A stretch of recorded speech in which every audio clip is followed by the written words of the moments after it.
my door. So when I go in down there, I have to go down on my two hands. And I'm telling you, the people pass and they see it. He had a route across the road, so we had made the route also for we step to come up. When children come from school, we had to bring them children up with two shoes. The school shoes, and one in there and one in there. And like that. The road was very, very, very, very bad. I give God thanks and praise, and I give Miss P thanks and praise. I even give, I would say, everybody take part in it, thanks and praise, because for years, I fall on this road many times. I let it fall from there and she even break her foot. The road was very, very bad. So I give God thanks and praise. I always give God first, because God is the head. And then I give Miss Pierre, and everybody take part in it. I give him thanks and praise for it. We cannot don't give God thanks and praise for that road. And everybody glad. The train come, got the passing, they glad. The vehicle reach here, can't go nowhere. You have to juggle your load from here to go down.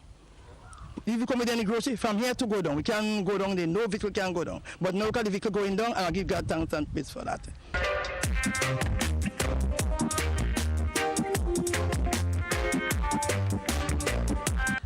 It's Veronica Modest from Telescope. About 30-something years are they here? Yeah, 30-something years. 34, 35 years since I'm in Telescope here. And the road was very bad. When we come here, me and my husband, we cut wood to make road to come in. We walk all the road go down so also. And we stay here and we build the road. And after, we tell Miss Pierre about the road, and Miss Pierre come and Miss Pierre start to concrete. And she concrete the road. The first piece there, she do the second piece and the third piece. And God bless. We are glad that we get the road.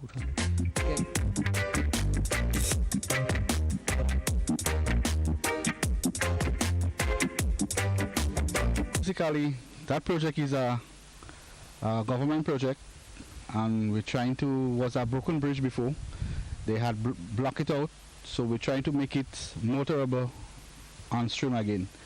So like in the end of the day, we had also do a bypass to make the pedestrian happy, and then we start to demolish the old bridge, and then we're trying to get things together, but we have one or two little hiccups with the weather and things, so as time goes on, we'll get there. Almost in the same area, but it just be a little bigger. It will just be a little bigger, and then we have some retaining wall on the side, you know, little stone parking and thing on the side to hold up the bank. I don't know.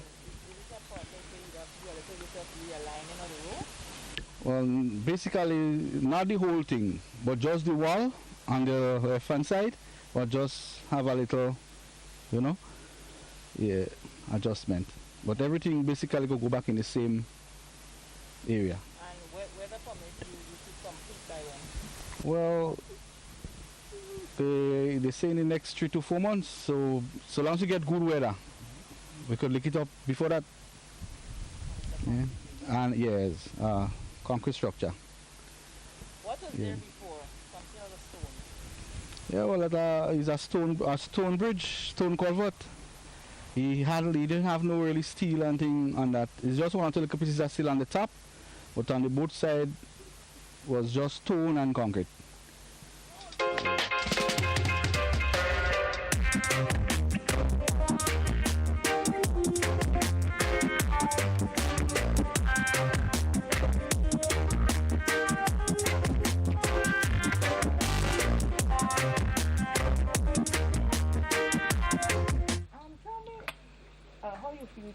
The guys are constructing a footpath for you. What sort of problems you encountered, and how happy are you for it? Lord, thank you, Lord Jesus. Thank you.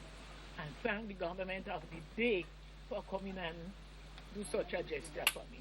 Because I usually write, I have got a spot renting and then I have my house there. But then off that time, it's problem to go out. To get out. You understand? Problem. I say one day. Anyway, ask the government of the day, and then they agree. Yes, they will come and do it. Through Mr. Dario and Mr. Luzon. And thank God. Thank God. Mr. Luzon came out there and he said, may I drop off? And he had to come and look at certain things. And he said, Mammy Joy, you need a pathway. I said, very much so. Thanks. He said, you need a pathway. And that means he would tell who in charge as Mr. W for me to get it. And they come and walk him on it. Because you see, I got sick and the problem for the food, you understand? You have to use this thing.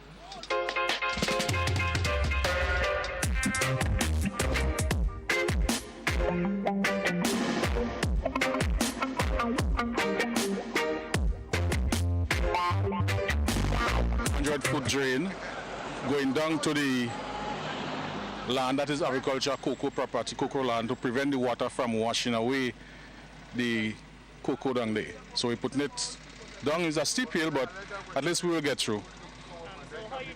Constructed with steps, step down by degrees. Every 5-6 foot we put a step down, 6-inch block on the side of the road. So we'll have at least, we end up with a 2-foot drain, 2 feet wide, 2 feet high. Yeah, very large volume of water because the water coming out of the road about 500 feet up and coming down to go down in that area. And when you go down there, if you don't have a drain to control it, then it spreads out, wash away the land, the topsoil from the whatever they plant in there. So we're trying to control that. If you look at the area, you could see you have to hold a rope to go down there. You can't even walk down properly. When the rain comes, it's impossible to go down there. So whenever the rain fell last week, we had to ease up work and try and make back now, and when the time good. Well, we had to make a chute to get the concrete down with some galvanized, and throw it on the galvanized and let it slide down from the bottom, come up. When it's a certain area, a certain part, we take off certain galvanized to get it where we want it. Well, we completed that last week, and this week now we intend to put up the blocks. Well, we're getting the block, we have to slack down the block. We can't put the blocks on the chute, so we're slacking it down with a rope. Get it down and then transfer it down from one area down the step. The guy is going to carry it by hand. But it's a very hard place to walk. But at least we'll get through.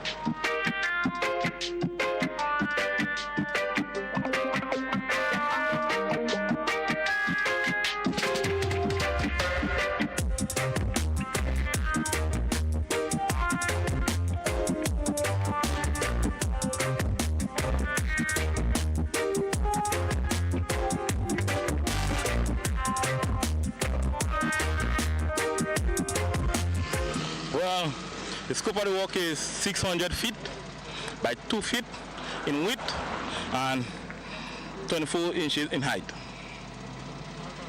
A box drain. I started about 2 weeks ago and I had to finish by the ending of this month. 2 months contract. So far I feel I come about 3/4.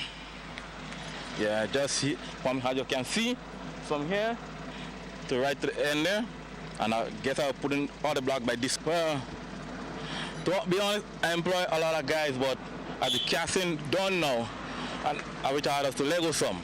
So now, how much is the payment? I think it was 12 of we. Well, a lot of water to come to the drain. As you see, now when we was casting, the rain came down, and so much water come inside here, so we had a fight with it. But we get into, we pull into. There's a lot of water. A lot of water. So the drain working, he wanted, but he wanted the drain. So far so good. Thank you very much, and pleasant morning to all Grenada, Carriacou, and Pidi Martinique. We are here at the Parliament building, and we are here as it relates to the presentation of the 2021 budget. The 2021 budget, which will be delivered by the Minister of Finance, and that's the Honorable Gregory Boeing.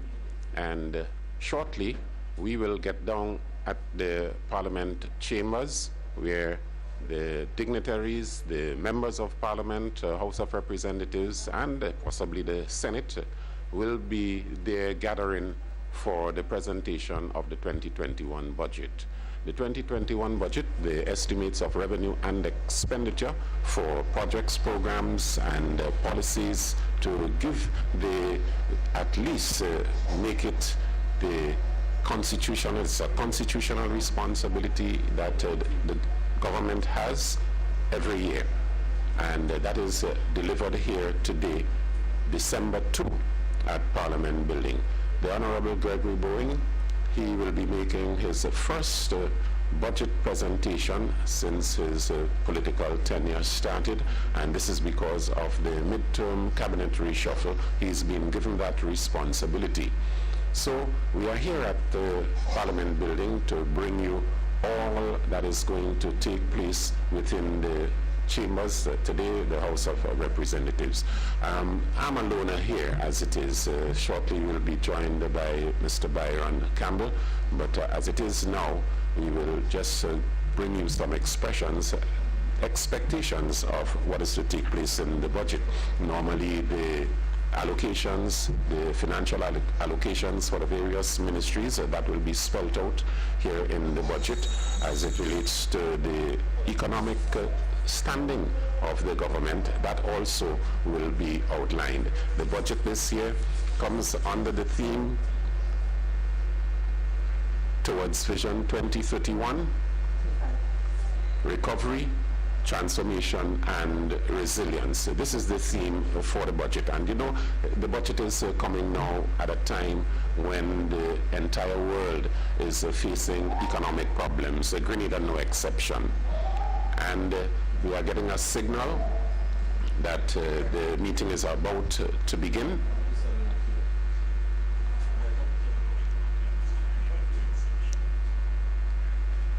We have the arrival of the Speaker of the House of Representatives, Honorable Michael Pear.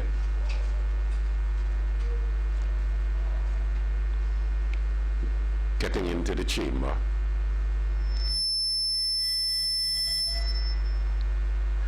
Usually, like the throne speech, it's an auspicious occasion, the presentation of budgets. It has its own ceremonial fanfare about it. Good morning. Let us pray.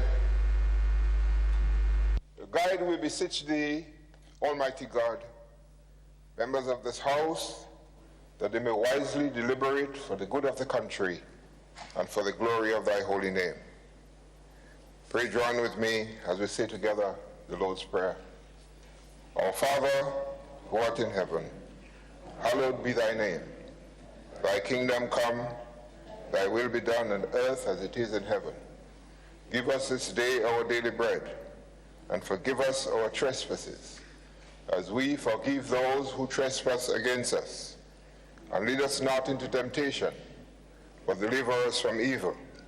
For thine is the kingdom, the power and the glory, forever and ever. Amen. Pray, be seated.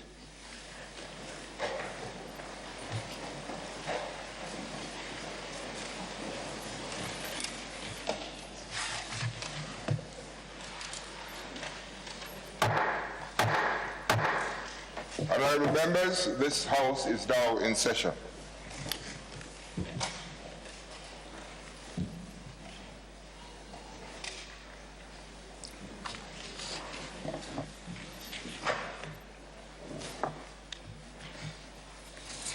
Item 3, oath of allegiance or affirmation of a new member.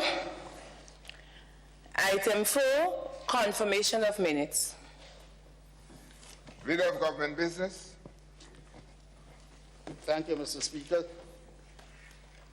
Mr. Speaker, I beg to move that the minutes of the proceedings of the sitting of the House of Representatives held at the Parliament Chamber, Mount Wendell, St. George's, on Friday, 30th October 2020, be taken as read. Honorable members, the question is that the minutes of the proceeding of the sitting of the House of Representatives held at the Parliament Chamber, Mount Weldale, St. George's on Friday, 30th October 2020, be taken as read. Those who are of that opinion, say aye. Aye. Of the contrary opinion, say nay. Think the ayes have it. The ayes have it. Leader of Government Business. Thank you, Mr. Speaker. I beg to move that the proceedings of the sitting of the House of Representatives held at the Parliament Chamber, Mount Wendell, St. George's on Friday, 30th October 2020, be confirmed. Honorable members, the question is that the said minutes be confirmed. Those who are of that opinion say aye. Aye. Of the contrary opinion say nay. Think the ayes have it. The ayes have it.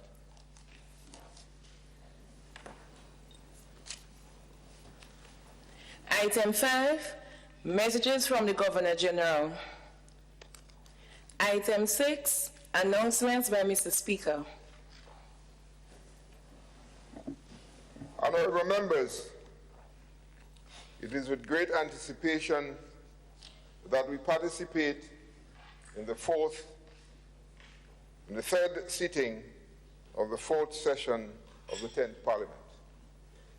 Today is a historic day in the life of this Parliament, when we have, after many years, a new Minister for Finance, on whose shoulder would be a tough time to bring hope to Grenadians by the presentation of the budget. This is also a time when we are battling a dangerous enemy that we cannot see, but we know is there. So we have to give God praise and thanks that he has kept us safe thus far. We have not lost any lives because of this dreaded disease. When we compare ourselves to other countries that are much more prosperous than we are and have greater resources, are struggling not to die. Today is also this sitting is also one of the longest sitting in the House of Representatives, because it goes on for 3 days. The debate on the budget continues on Friday and Monday in this House.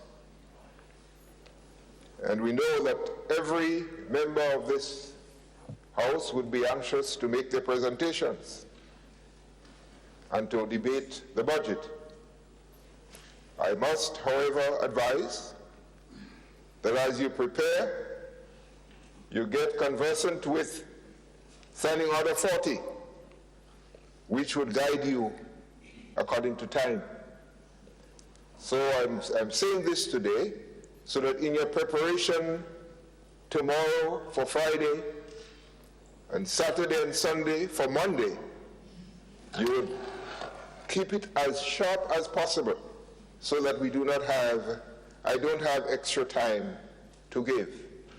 So please work within your time. Thank you, and may God bless you. Have a wonderful day.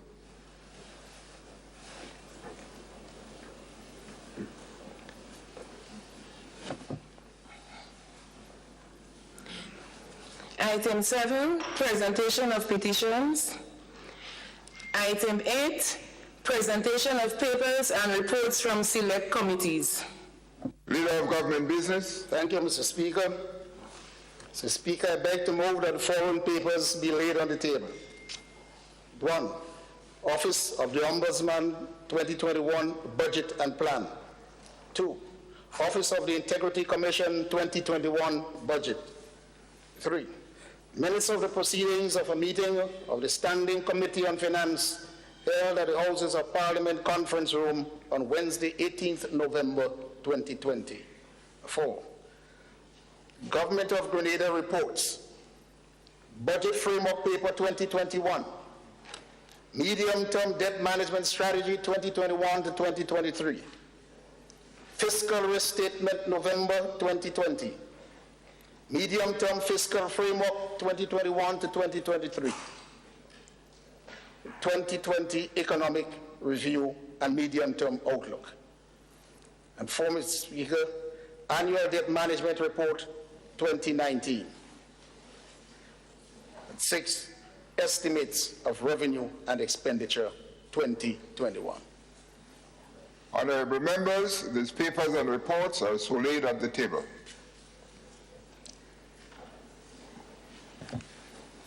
Item 9, unopposed private business. Item 10, questions. Item 11, urgent questions under the provision of Standing Order number 20. Question 12, statements by ministers.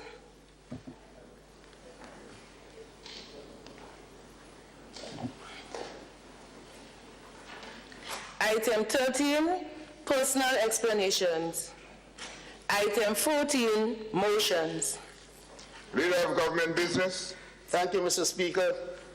Mr. Speaker, I beg to move the following motion 14A, standing in my name, which reads, whereas debate on the gracious address delivered by the Governor General on the occasion of the ceremonial state opening of the third session of the 10th Parliament on Friday, 4th October 2020, was deferred to a date to be fixed. Be it resolved that the said address be now debated by the House. Honorable members, the question proposed is that the gracious address delivered by the Governor General on the occasion of the ceremonial state opening on the third session of the 10th Parliament on Friday, 4th October 2020, was deferred to a date to be fixed. May this address be now debated by the House. Leader of Government Business. Thank you, Mr. Speaker. Pursuant to Standing Order number 34, I wish to move an amendment to this motion, Mr. Speaker. And the amendment is proposed that be it resolved that the said address be now accepted by this Honorable House. Honorable members, there is an amendment to the motion, and it now reads that the gracious address delivered by the Governor General on the occasion of the ceremonial state opening of the third session of the 10th Parliament on Friday, 4th October 2020, and was deferred to a date to be fixed, that it be now accepted. Leader of Government Business. Thank you, Mr. Speaker. Under the Westminster model, the throne speech is read, which sets the stage for the budget. And I know we are, Mr. Speaker, about to debate the budget, which are really the details to the throne speech. And it is in that context, Mr. Speaker, that I am proposing that we accept the address by the gracious Governor General, and then we move into the debate of the budget. Thank you. Honorable members, the question is that the amendment to the motion would now read that the said motion be now accepted by the House. Those who are of that opinion say aye. Aye. Of the contrary opinion say nay. I think the ayes have it. The ayes have it.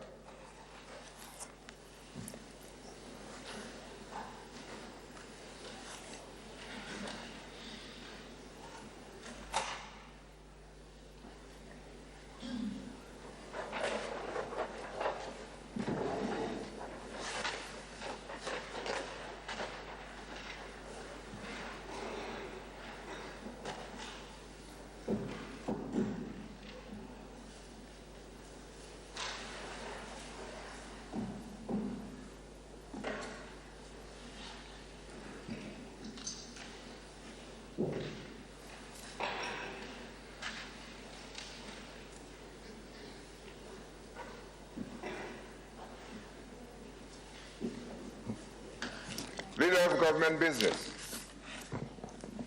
Thank you, Mr. Speaker. Mr. Speaker, I beg to move the following motion standing in my name, which reads, whereas it is necessary to provide for the state of Grenada for the year 2021 by means of an appropriation act, be it resolved that the estimates of expenditure for the year 2021 be approved. Honorable members, the question proposed by the Minister for Finance is that it is necessary to provide for the services of the state of Grenada for the year 2021 by means of an appropriation act,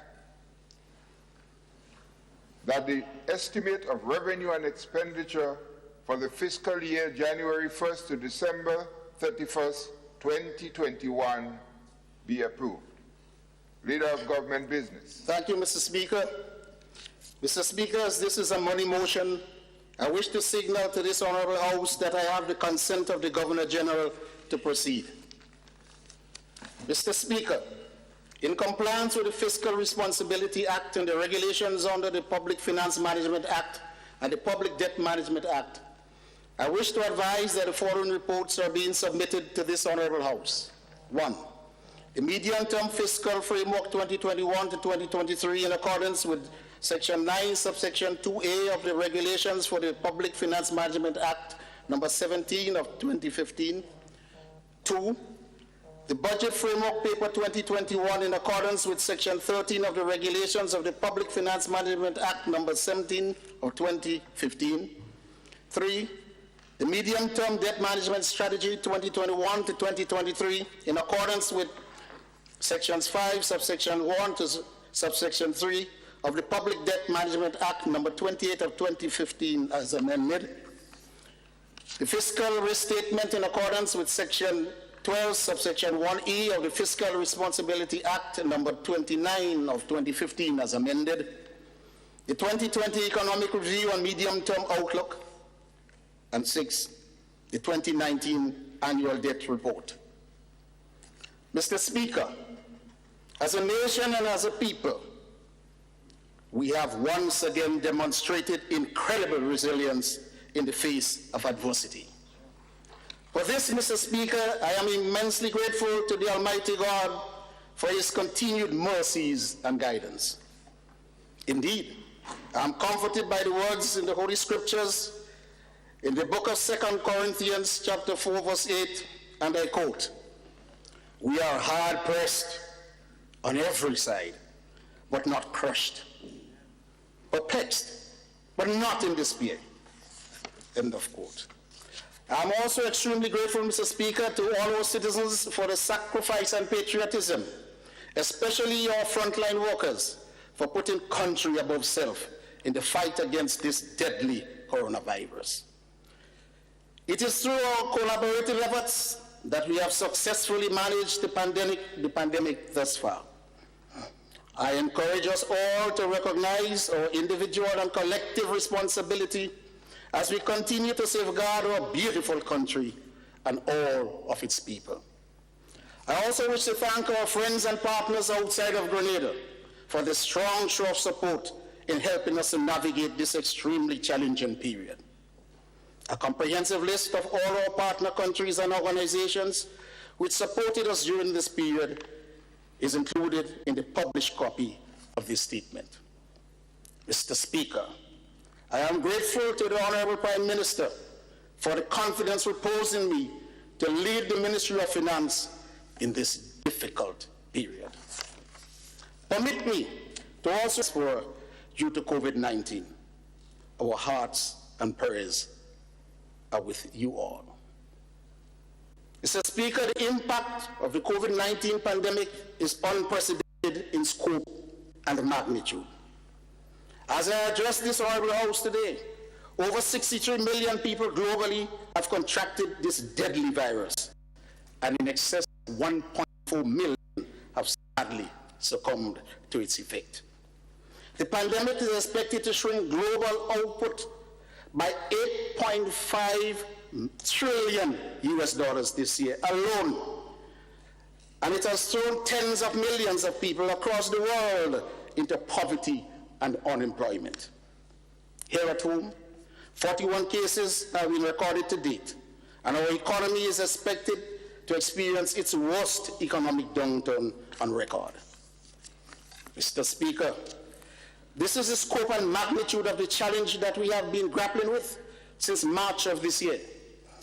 The road ahead will be extremely difficult as we reshape and renew our economy and the society in this new and uncertain environment. While we are proud of our response to the pandemic, much work lies ahead. We must therefore remain steadfast in our efforts to protect our people and to rebuild our economy. Rising from the ashes of this pandemic will require bold and decisive leadership. The kind of leadership that this administration demonstrated previously in rebuilding the economy in the aftermath of Hurricanes Ivan and Emily and the global financial crisis.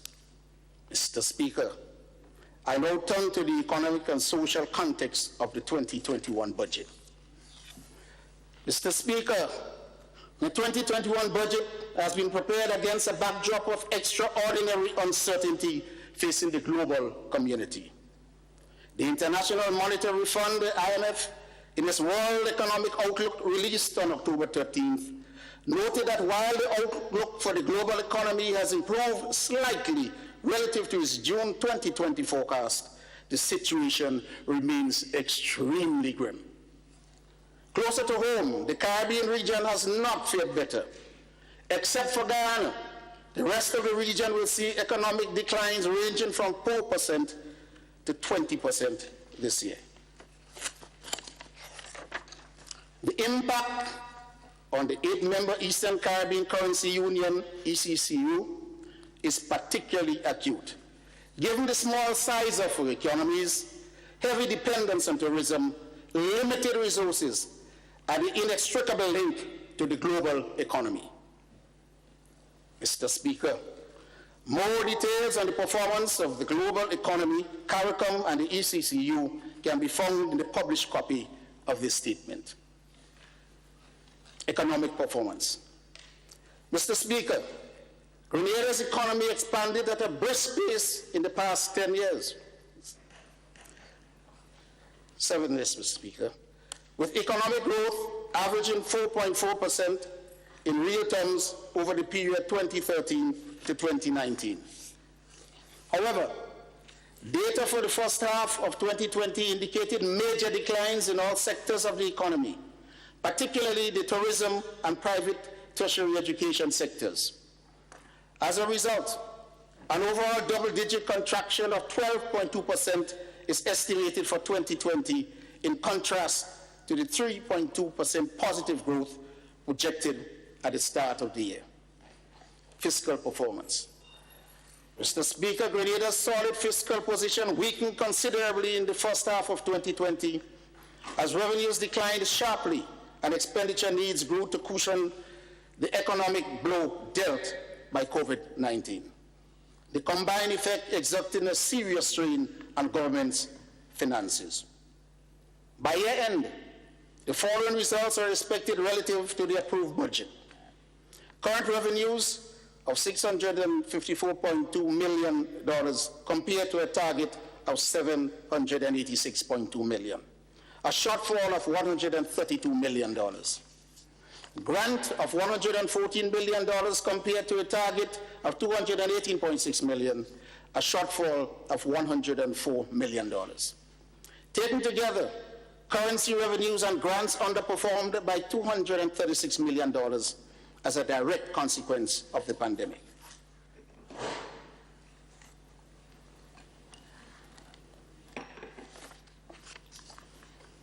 Current expenditure of $620.1 million compared to a budget of $637.3 million. Capital spending of $122.1 million compared to a budget of $196.4 million. A primary surplus of $82.2 million compared to a target of $246.2 million. An overall surplus of $26.6 million compared to a target of $170.6 million, Mr. Speaker.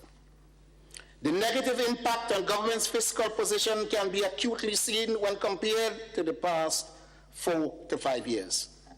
The overall surplus of $26.6 million, or 0.9% of GDP, pales in comparison with overall surpluses generated during the period 2014 to 2019, which averaged 3.8% of GDP.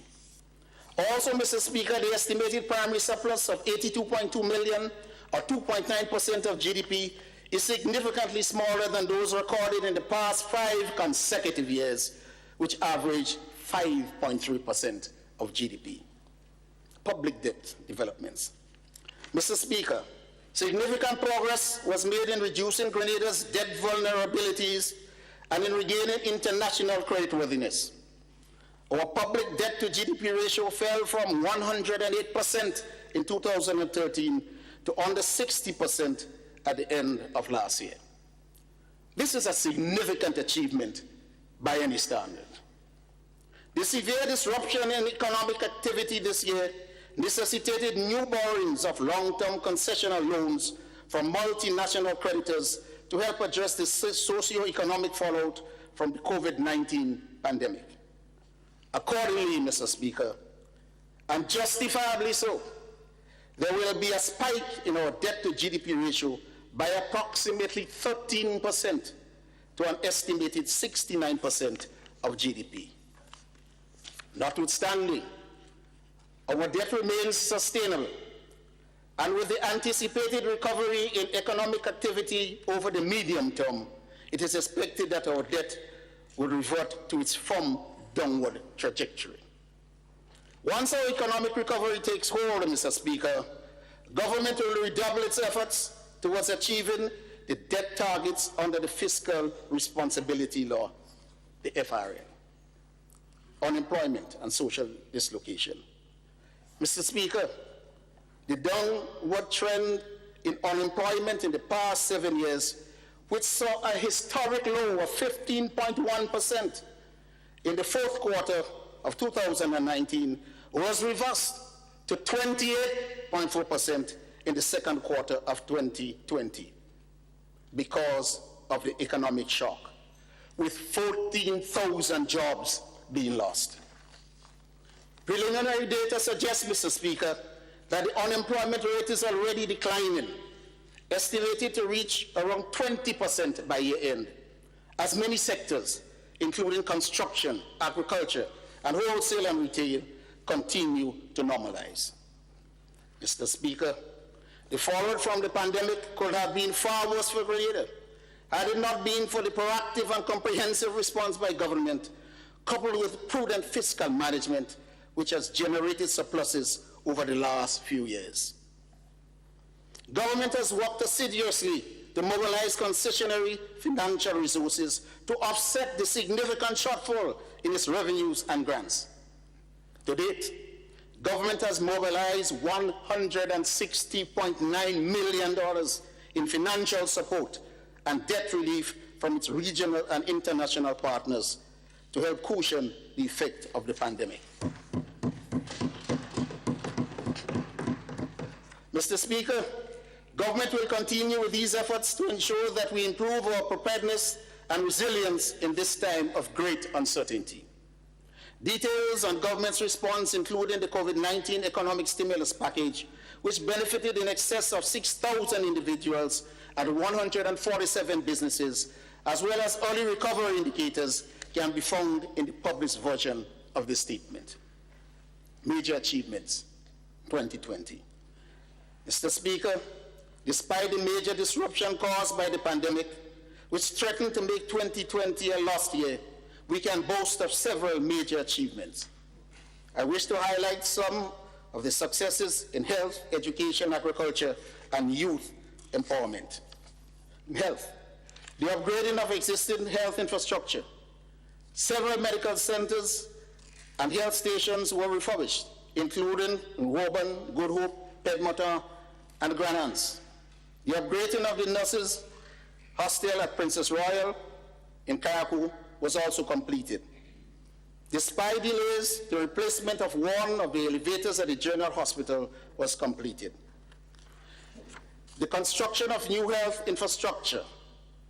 An isolation ward was constructed at the General Hospital, Mr. Speaker, which enhances the capacity to respond to and provide essential care and services in the fight against communicable diseases such as COVID-19. Retrofitting of facilities. As part of the Smart Healthcare Project, several health facilities, including the Hillsborough Health Center and the Princess Alice Hospital, were retrofitted to incorporate smart climate technologies in the health infrastructure. Laboratory system upgrades were also completed.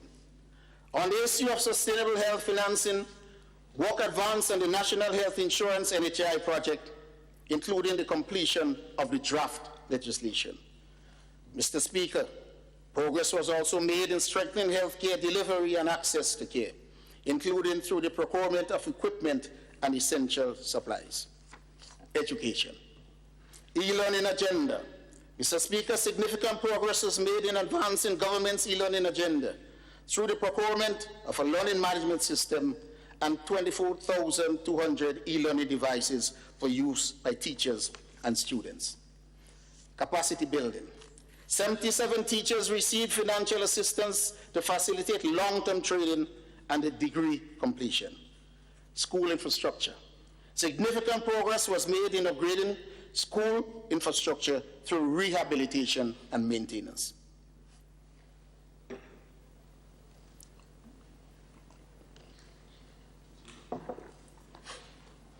Agriculture and fisheries. Construction contracts at a value of $46.8 million under the Agriculture Feeder Roads Phase 3 project have been signed, and the sod was done for the start of work in Grenada and Carriacou. Preparatory works for the construction of several other agricultural feeder roads under the Smart Agriculture and Rural Enterprise Project site were completed. Government approved $5 million for 12 agriculture initiatives under the World Bank-supported Agriculture Competitiveness AgriCom project.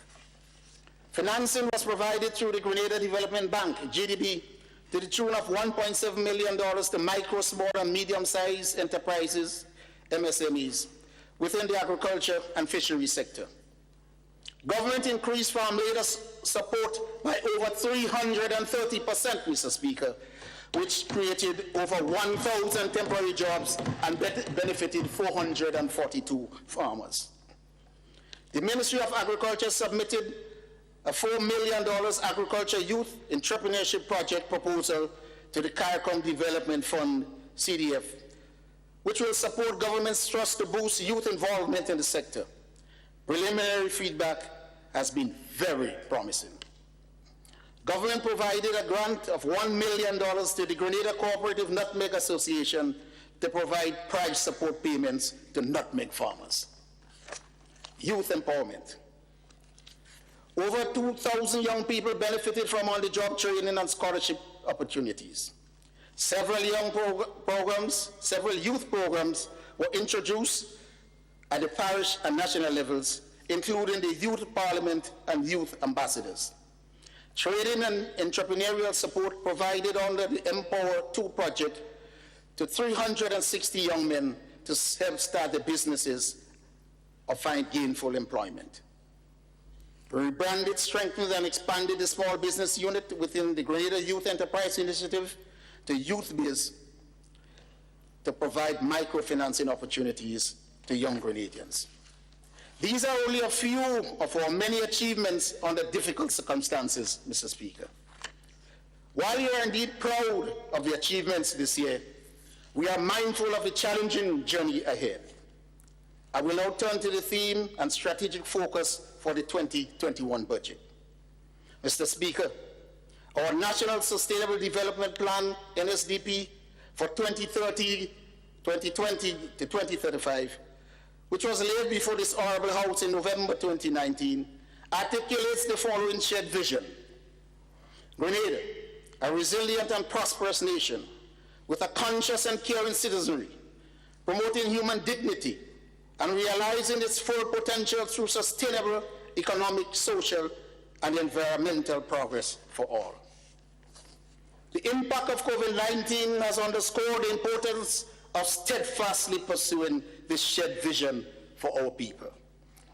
It has also underscored the importance of being nimble, flexible, and adaptive as we plan for the future. Indeed, Mr. Speaker, the NSDP is crucially important to guide the formulation of strategic policies that prioritize inclusion, equality, and sustainability to support our economic recovery in the short term and our economic transformation over the medium to long term. In deciding on the strategic focus for the 2021 budget, government consulted widely with key stakeholders, and there is consensus on the following. The most urgent priority is restoring hope in our people and supporting the recovery of our economy. Second, we must continue to push ahead with our efforts to modernize and transform our economy to meet the new demands of this dynamic global landscape. And the third, Mr. Speaker, we must continue to strengthen community level and nationwide a nationwide resilience to various shocks, be they economic or environmental, or shocks to our health and education system. Without these efforts, Mr. Speaker, our country will be trapped in a vicious cycle of low growth, high unemployment, and rising debt. This 2021 budget must therefore address the immediate challenge of getting us out of the economic downturn that we are currently in and putting us back on track towards achieving our shared vision. Mr. Speaker, I am pleased, therefore, to present the 2021 budget under the theme Towards Vision 2035, Recovery, Transformation, and Resilience. Outlook for 2021. Mr. Speaker, we are projecting a return to positive economic growth in 2021. The agriculture, construction, wholesale, and retail sectors will drive this recovery. Other key sectors, including tourism and private tertiary education, are projected to recover much slower and will continue to affect the speed of our recovery. Overall growth of 6% is projected next year. Notwithstanding this relatively strong rebound in GDP, the nominal dollar value of national output in 2021 will be below the pre-COVID-19 levels. Mr. Speaker, we project that the growth in revenues will remain flat next year. While some areas are expected to show modest increases, many major tax types, including the corporate income tax and the personal income tax, will decline, given that they are based on the 2020 economic performance. Mr. Speaker, significant efforts will be made to contain discretionary recurrent spending to allow for greater recovery spending on the capital side. In keeping with this objective, Mr. Speaker, the provision for recurrent spending, excluding the amount of $13.4 million allocated as a contingency provision, is less than the estimated outturn for this year. An expanded capital investment program will be rolled out next year to support economic recovery and job creation. Government will strategically prioritize the public sector investment program and strengthen systems and capacity to increase the implementation rates of projects and programs that are deemed to best support resilient, inclusive growth and job creation. Mr. Speaker, in light of the foregoing, an overall deficit after grants of $18.2 million is projected in 2021. This deficit will be financed from budgetary support from the World Bank and from monies that were being set aside to bolster our resilience to shock. Fiscal measures. Mr. Speaker, there will be a strong drive to collect tax arrears. Our revenues collection agencies will continue their efforts to improve the administration and collections of revenues to not only ensure that we all pay our fair share, but to also facilitate and improve taxpayer experience. Furthermore, the Ministry of Finance will undertake a review of all government services and fees by the first quarter of next year and make recommendations to the Cabinet for updating this list. Expenditure measures. Mr. Speaker, government remains committed to reducing wastage and improving the efficiency of spending. In 2021, the government will be implementing recommendations from the recently concluded public expenditure review to improve efficiency and ensure that expenditures are aligned with the government's strategic development priorities. Government will also strengthen its internal audit capacity with support from the World Bank to conduct risk-based audits to help strengthen our expenditure management framework. Additionally, government will target specific areas for expenditure rationalization, which will save millions of dollars. A freeze on hiring in all truly vacant positions, approximately 11 million in saving. Mr. Speaker, it is important to clarify that these are positions for which there are no substantive holders appointed by the Public Service Commission, and no officers holding contracts, acting or serving probationary appointments. An overall 20% reduction in utilities, electricity, communication expenses, and water, approximately $6 million in savings, Mr. Speaker. A 75% reduction in overseas travel, approximately $700,000 in savings. The government has made an appeal to public sector trade unions regarding a deferral of negotiated salaries increases for 2021, estimated to add $13.4 million to the wage bill. Further, government is appealing for restraint in making any demands for wage and salary increases in 2021. Mr. Speaker, these measures could go a long way in helping to preserve jobs in both the public and private sectors in this extended period of economic uncertainty. Government remains hopeful that as a nation we will find common ground on this issue. I now turn to the estimates of revenue and expenditure and the specific areas of intervention for 2021. Overview. Consistent with the imperatives for recovery, transformation, and resilience, the 2021 estimate of expenditure provides for a total expenditure, including amortization, of $1,232,670,049. The overall budget is summarized as follows. Recovered revenues, $653.5 million. Total grants, $263.6 million. Current expenditure, $629.6 million. Capital expenditure, $305.6 million. Current account surplus, $23.9 million. Principal repayments, amortization, $297.4 million. Primary surplus after grants, $45.5 million, 1.5% of GDP. Overall deficit after grant, $18.2 million, 0.6% of GDP. The foregoing represents a loosening of government's fiscal stance relative to the pre-COVID period.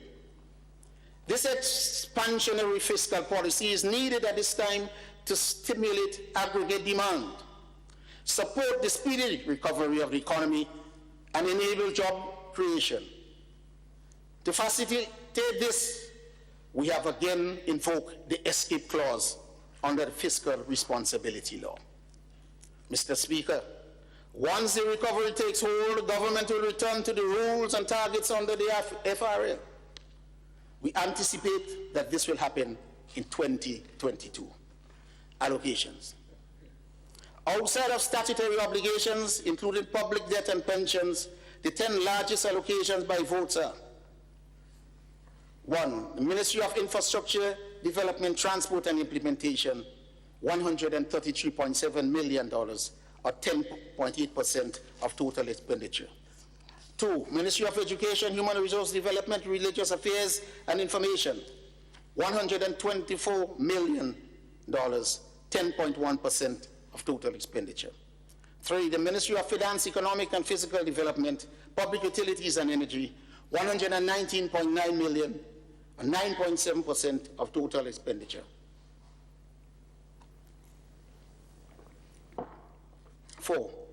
Ministry of Health and Social Security, $94.9 million, 7.7% of total expenditure. Ministry of National Security, Public Administration, Youth Development, Home Affairs, ICT, and Disaster Management, $73.3 million, 5.9% of total expenditure. Ministry of Housing, Social Services, and Community Empowerment, $60.2 million, 4.9% of total expenditure. The Police, $51.6 million, 4.2% of total expenditure. Ministry of Tourism, Civil Aviation, Climate Resilience, and the Environment, $19.3 million, 1.6% of total expenditure. Ministry of Agriculture, Lands and Forestry, $18.6 million, 1.5% of total expenditure. Ministry of Sports, Culture and the Arts, Fisheries and Cooperatives, $17.6 million, 1.4% of total expenditure. More details, Mr. Speaker, on the 2021 budget allocations are available in Appendix 1 of the published statement. Financing of the 2021 capital budget. As indicated earlier, Mr. Speaker, we will roll out an expansive capital investment program next year, and justifiably so. Reducing investment in this period will only hurt the economy further. Many countries across the world are pursuing this policy, and in some cases are forced to borrow significant sums to finance the expanded investment programs. Fortunately, Mr. Speaker, our capital budget will be financed largely through grants from the National Transformation Fund, NTF, to the tune of $172 million. The $172 million will be secured from projected NTF grants next year, as well as drawdown on NTF grants accumulated in previous years. Strategic interventions, agriculture. Mr. Speaker, promoting a strong and vibrant agriculture sector to ensure food security and nutrition continues to be a priority. It is imperative, therefore, that we continue to appropriately invest in the sector to achieve the desired result. Beyond the goal of food and nutrition security, a strong and vibrant agricultural sector will support economic growth, employment, and foreign exchange earnings. In the current environment, the agricultural sector, already showing signs of a strong recovery, is one of the few sectors that offers the greatest potential to expedite our economic recovery. We must therefore seize the opportunity to redouble our efforts to achieve a modern agricultural sector that includes value-added production, youth involvement, application of relevant technology, capacity building, research and development, and adaptation to climate change. Mr. Speaker, consistent with this thrust, government will embark on the following key policies, programs, and actions next year. As part of the Climate Smart Agriculture and Rural Enterprise Program site, funded jointly by the Caribbean Development Bank, the International Fund for Agricultural Development, and the Government of Grenada, several initiatives will be implemented in support of strengthening the resilience of the agricultural sector to climate change and other shocks. A sum of $10.8 million has been allocated for implementation of this project next year. Approximately 140 persons will benefit from short-term employment opportunities under the project, which will also support business development in rural areas through the provision of grant financing to approximately 150 young people. Mr. Speaker, youth development and the use of available technology are essential to achieving a modern agricultural sector. The government, therefore, will continue to provide the training and support to incentivize the participation of young people and the infusion of technology in the sector, including to address the long-standing challenges associated with predial larceny. The OECS Regional Agriculture Competitive Project, AgriCom, which seeks to address issues relating to market access by small-scale farmers, fisher folks, as well as aggregators and agro-processors, will continue to be rolled out next year. An amount of $1.2 million has been allocated to support matching grants to eligible agricultural businesses. Also, Mr. Speaker, the enhancement of the Marable meat harvesting and processing plant with grant support from the CDF is critical for the development of the livestock industry. This project will support the refurbishment of the facility and the procurement of equipment, along with training and improvements in procedures to support the enhancement of meat harvesting and processing at the plant. Mr. Speaker, the agriculture sector is highly prone to climate change and weather-related shocks.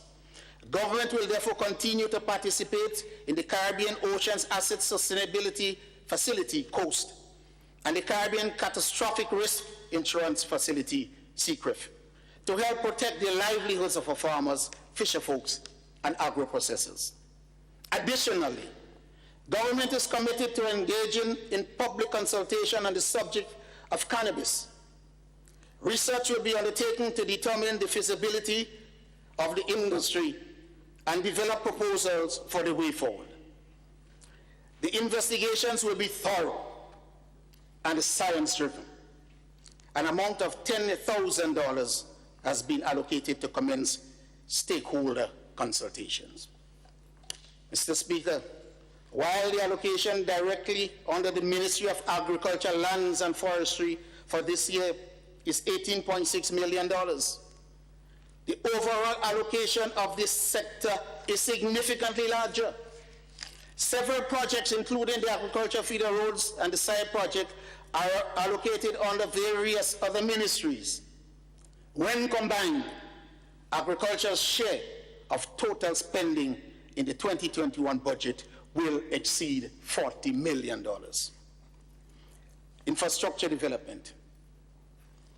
Mr. Speaker, high-quality public infrastructure is a necessary condition for economic growth and the transformation. In this crisis period, investing in resilient infrastructure will play a central role in driving the recovery, in creating jobs, and in preparing the economy for future takeoff. Against this backdrop, Mr. Speaker, government will scale up its infrastructure development in 2021. A key component of this, Mr. Speaker, is increasing government's capacity to prepare and implement capital programs. Several organizations, including the Green Climate Fund and the World Bank, are supporting government's efforts in preparing designs and other preparatory works, as well as providing support to complete shovel-ready projects, which will help to boost the overall rate of project implementation. In 2021, Mr. Speaker, the Public Sector Investment Program, PSIP, will generate in excess of 4,500 direct jobs, creating a significant boost to economic activities and putting much needed cash into the hands of workers, Mr. Speaker.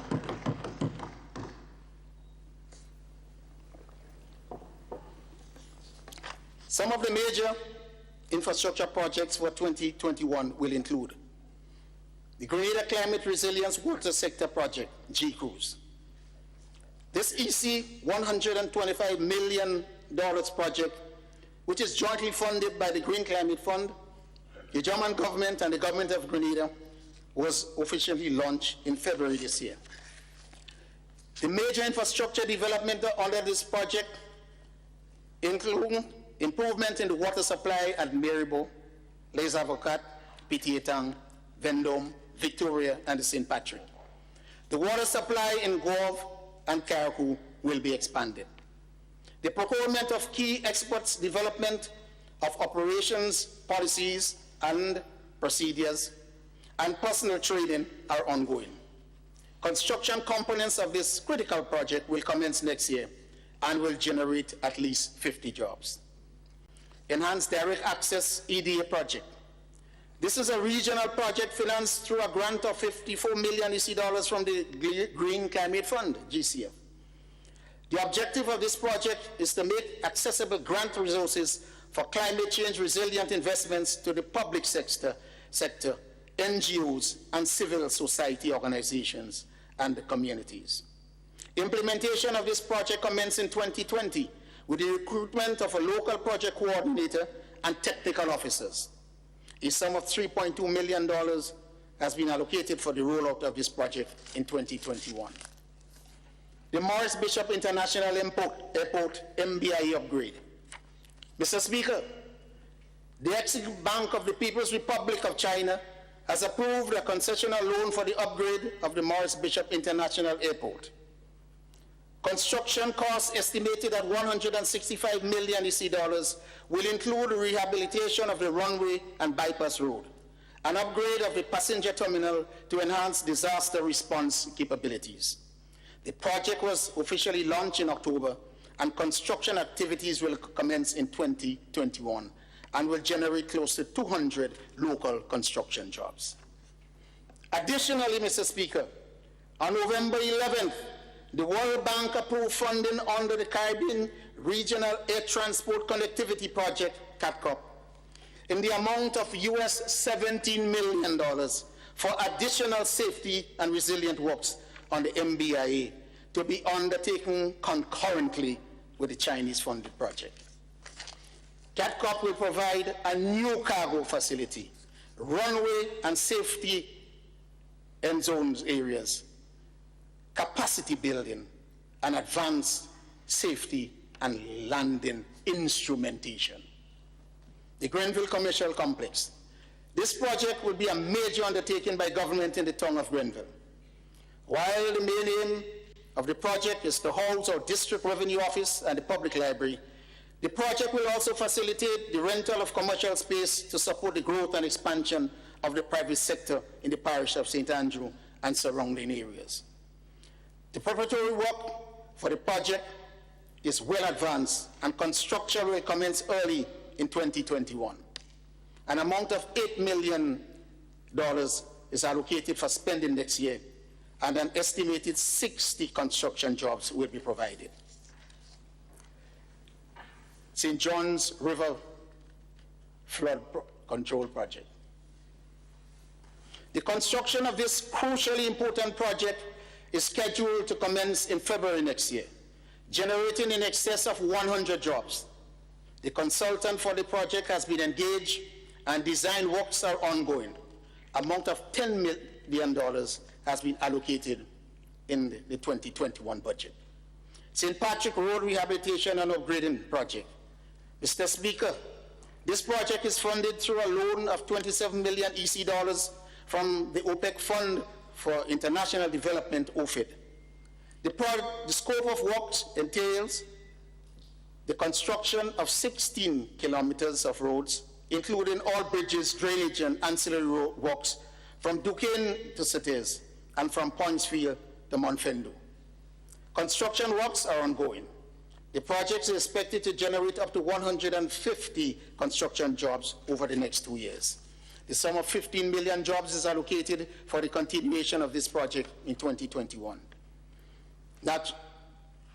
Natural disaster rehabilitation and reconstruction WARF extreme rainfall project. During 2021, Mr. Speaker, construction works will commence on this US $8.6 million project with funding from the Caribbean Development Bank, CDB. The project involves slope stabilization in areas such as Brothers, Clocher, Grosse Pointe, Maran, Market Square, and Millet, as well as the Brothers Bridge reconstruction. A sum of $1.1 million is allocated for the rollout of this project in 2021, which will generate 100 construction jobs.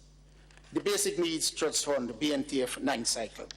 Mr. Speaker, this project, with grant funding from the Caribbean Development Bank, commenced in 2020. A sum of $5.6 million is allocated for the continuation of this project, which has major poverty reduction associated with it, Mr. Speaker.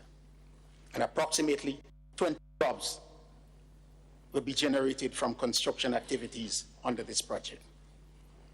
Grenada Education Enhancement Project, GEEP, phases 1 and 2. Mr. Speaker, rehabilitation and upgrade works under phase 1 of this $42.5 million CDB funded project are progressing smoothly. Several schools were targeted this year, including the Bishop's College, the Presentation Brothers College, and the Grenada SDA Comprehensive, which generated in excess of 80 jobs. Phase 2 of the Grenada Education Enhancement Project, at an estimated cost of $40.5 million EC dollars, will be presented to the CDB board later this month. The realization of this phase 2 will see the construction and rehabilitation of several schools throughout the country, including St. Andrew's Anglican Primary and the Grenada Christian Academy. A sum of $7.5 million is allocated for the furtherance of this project, with additional jobs opportunities to come on stream. integrated solid waste management project. Mr. Speaker, good progress was made in advancing this 40.9 million CDB funded project during 2020, including the design and award of the tender for the landfill cell development, the completion of the composting feasibility study, and the engagement of the planning and capacity building consultants. Several other activities are on schedule for completion in 2021, including the closure of the 2 existing dump sites. This project is expected to generate direct employment for 25 persons. Mr. Speaker, the government will continue to push forward on this project next year to permanently relieve the problems being experienced, particularly by residents in the area. Western Main Road Corridor Upgrade Project. This important project, Mr. Speaker, is financed through a grant of 46.7 million EC dollars from the Department for International Development, DFID, of the United Kingdom, under the UK Caribbean Infrastructure Facility, UKCIF. Mr. Speaker, the scope of works for the project has been finalized and includes land and road slippages in Molyneux and Woodlands. To date, the consultancy contracts for designs, including the geotechnical investigations, have been awarded. Construction activities will commence during the 3rd quarter of 2021 and will generate approximately 250 jobs over a 3-year period.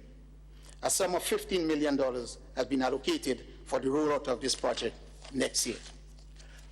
Monkuma Road construction. Mr. Speaker, the Monkuma Road construction is critical to ease the flow of traffic through the Mount Morris Bypass Road as we move forward with the works on the Molyneux land and road slippage. This project will be funded from NTF grants to the tune of $5 million and is expected to commence early next year, creating at least 30 jobs. Grenada Water and Expansion System and Sewage Improvement Project. This $35.8 million EC dollars project is financed through a grant from the UKCIF, with National Water and Sewage Authority as the implementing agency. The goal of the project is to contribute to the strengthening of the water sector in Grenada, reduce water sector risk, improve the sewer system in the town of St. George, and build resilience to the impact of climate change in the sector's infrastructure. Construction and refurbishment of government buildings. Government will continue its drive to construct and rehabilitate government-owned buildings to provide adequate space for its offices and reduce the outlay on rents. Preparatory works for several government buildings are completed or underway. Work will commence on a cross-section of these buildings as early as January 2021, which will generate in excess of 100 construction jobs. Mr. Speaker, an allocation of $9 million is provided for this project next year. Concrete and asphalt works. Mr. Speaker, maintaining our road infrastructure is critical not only for road safety, but for supporting economic activity. A sum of $14 million is allocated for concrete and asphalt work next year, with the potential to create over 1,500 temporary construction jobs. The Simone Cultural Center. This project, Mr. Speaker, will involve the construction of the Simone Cultural Sector in St. Andrew at a cost of $16.5 million EC dollars. Financing will be through the National Transformation Fund, with up to 200 jobs created over 3 years. A sum of $3 million has been allocated for the rollout of construction works on this project next year. Renovation and Extension Program, schools. Mr. Speaker, $2.7 million was spent on the renovation and expansion of several schools during this year. An allocation of $3 million is made for next year. Some 600 construction jobs will be created under this program. Agriculture Feeder Roads, Phase 3. The implementation of Phase 3 of the Agriculture Feeder Road project, which was delayed due to the pandemic, has commenced, and major construction rollout will be seen in January next year, with over 200 construction jobs to be generated. Mr. Speaker, in contrast to phases 1 and 2, this phase is financed from domestic resources. This phase involves the construction, rehabilitation of 44.2 kilometers of road, including buildings and ancillaries in various communities across the island. A sum of $15 million has been earmarked for spending next year. Retrofitting of traffic lights. The government will use this opportunity, Mr. Speaker, to incorporate renewable energy technologies in the retrofitting of our traffic lights, which will result in significant savings and environmental benefits. Given traffic has doubled since the installation of our traffic lights, the advice given by New York University while investigating the traffic situation under the consultancy from making the town of St. George a climate smart city will be incorporated in the new designs. A sum of $3 million is allocated for this project. Special projects. Mr. Speaker, $4.4 million was spent on critical small infrastructure works, such as concrete pavements and walkways, railings, bridges, and public baths and toilets in various communities throughout Grenada, Carriacou, and the Petite Martinique. An allocation of $7 million has been provided for the continuation of this program next year, which will create over 1,000 temporary jobs opportunities. Mr. Speaker, I now turn to another key pillar that drives economic recovery next year. Support for private sector expansion. Mr. Speaker, a vibrant private sector can play a major role in driving job creation and in bolstering the economic recovery.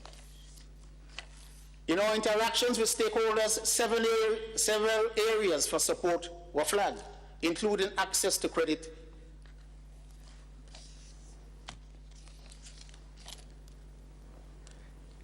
concessions, and business facilitation services. Some of this support has already been made available through the COVID-19 economic stimulus package announced in March to cushion the adverse impact of the pandemic. These include the small hotel facility at the Grenada Development Bank, GDB, the small business soft loan facility also administered by the GDB. To complement this financing support, the government recently granted approval for the GDB to borrow $10 million to provide access to credit to support recovery access across a range of economic sectors. Government is also considering approval for GDB to access a line of credit across from the European Investment Bank, the EIB, and the CDF to the tune of $10 million and $4 million US respectively, to further bolster access to private sector credit. Mr. Speaker, despite the pandemic, investor confidence in Grenada remained at an all-time high, as the GIDC continues to receive significant interest for new investment opportunities, with several new projects given the green light to proceed.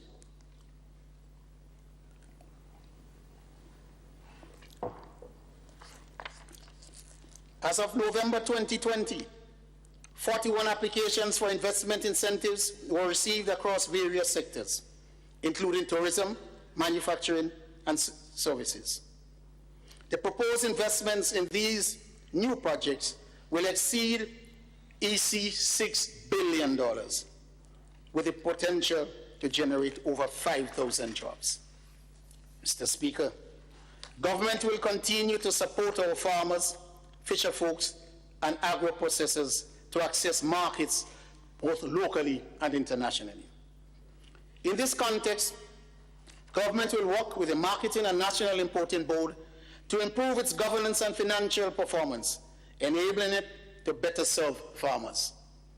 Moreover, government through the Ministry of Trade, Industry and Consumer Affairs and the Grenada Bureau of Standards will continue to work to boost export of our local products and services.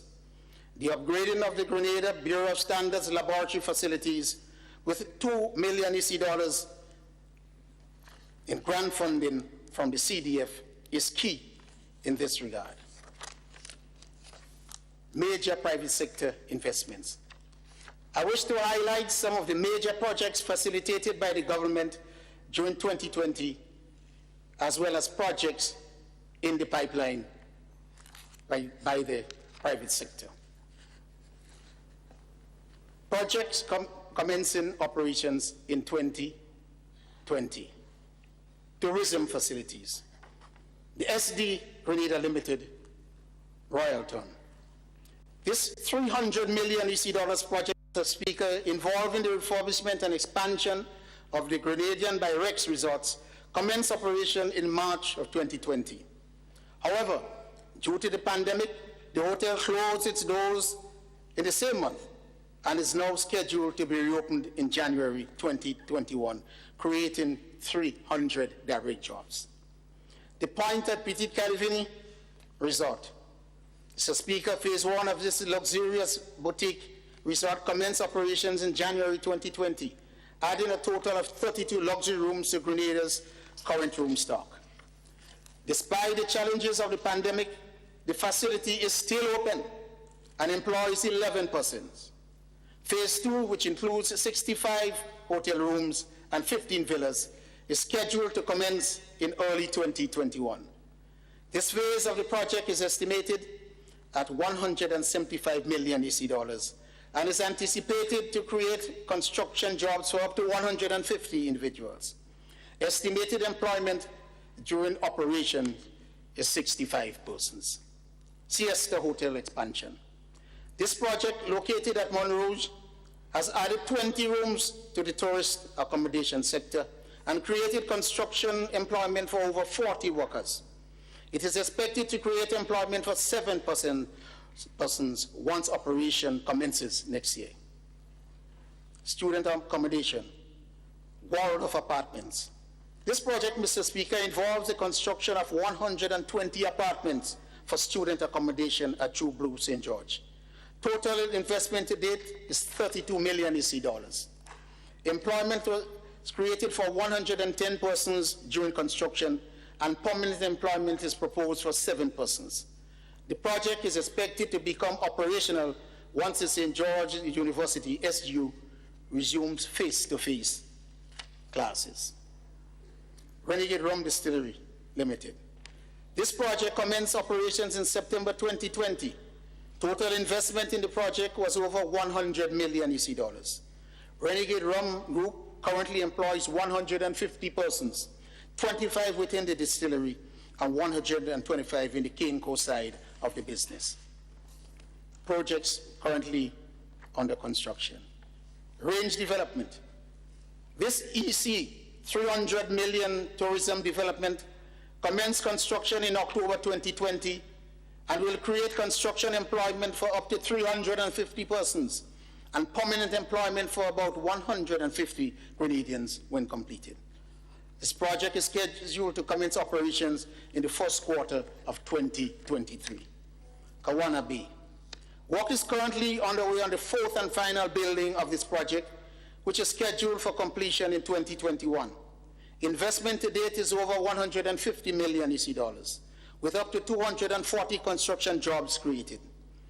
The resort, which will add 133 rooms and 31 suites to Grenada's room stock, is expected to be operational in 2022, creating 300 permanent jobs. Grenada National Resort Project. Mr. Speaker, to date, over $70 million has been invested in the acquisition of property and to undertake preliminary works, which included feasibility studies, surveys, site preparation, and ongoing construction.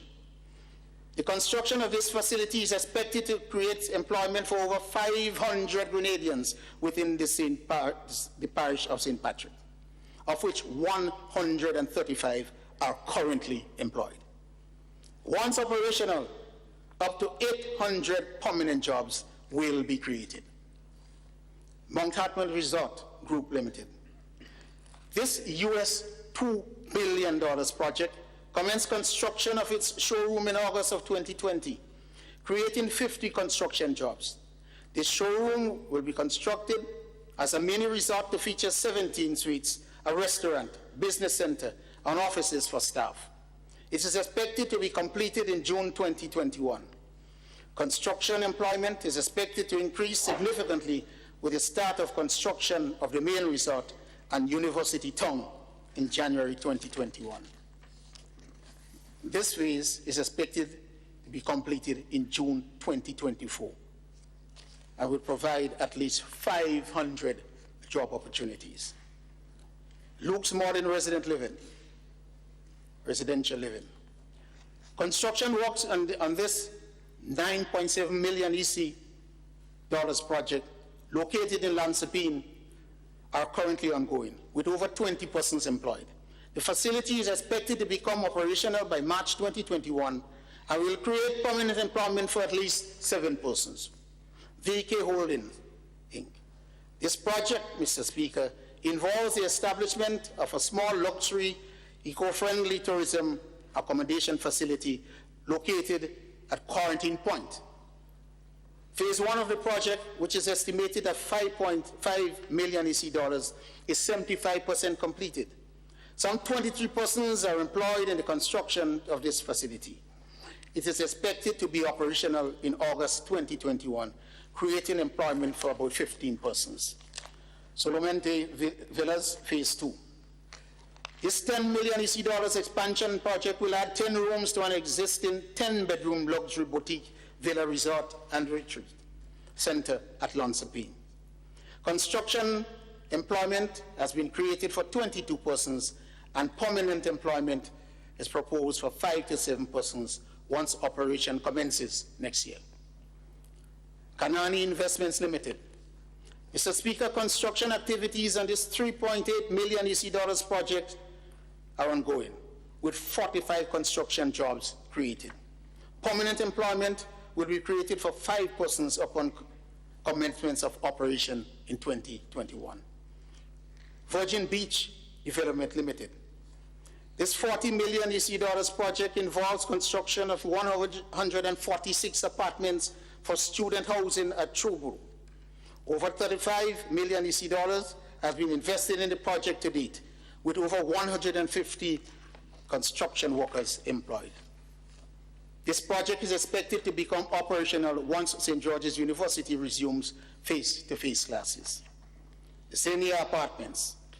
Mr. Speaker, this project involves the construction of a $1.8 million EC dollars student accommodation facility at Point Selling, creating permanent employment for 8 persons.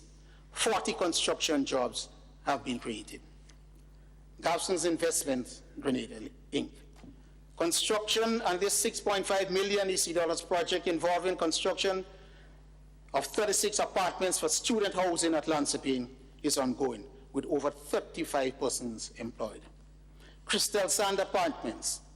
The student accommodation facility, Mr. Speaker, is estimated at $2.5 million and involves construction of 30 self-contained apartments for students' accommodation.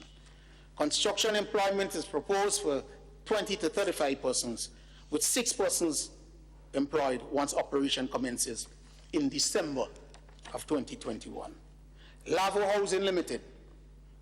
The project, Mr. Speaker, involves the construction of a 24-bedroom student accommodation facility. The facility, which is 90% complete, employs over 40 construction workers. Investment to date is more than $6.5 million.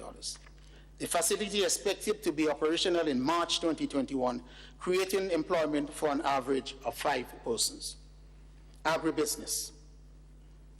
Excellent Farm Limited.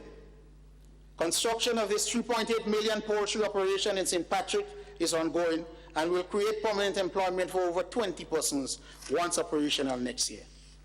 Grenada Tobacco Company Limited. The proposed project cost is $7.8 million EC dollars and involves the manufacturing of cigarettes using fine imported blends for 100% export. The project is estimated to employ a total of 30 persons. I now turn to some major private sector projects in the pipeline with planned commencement dates next year.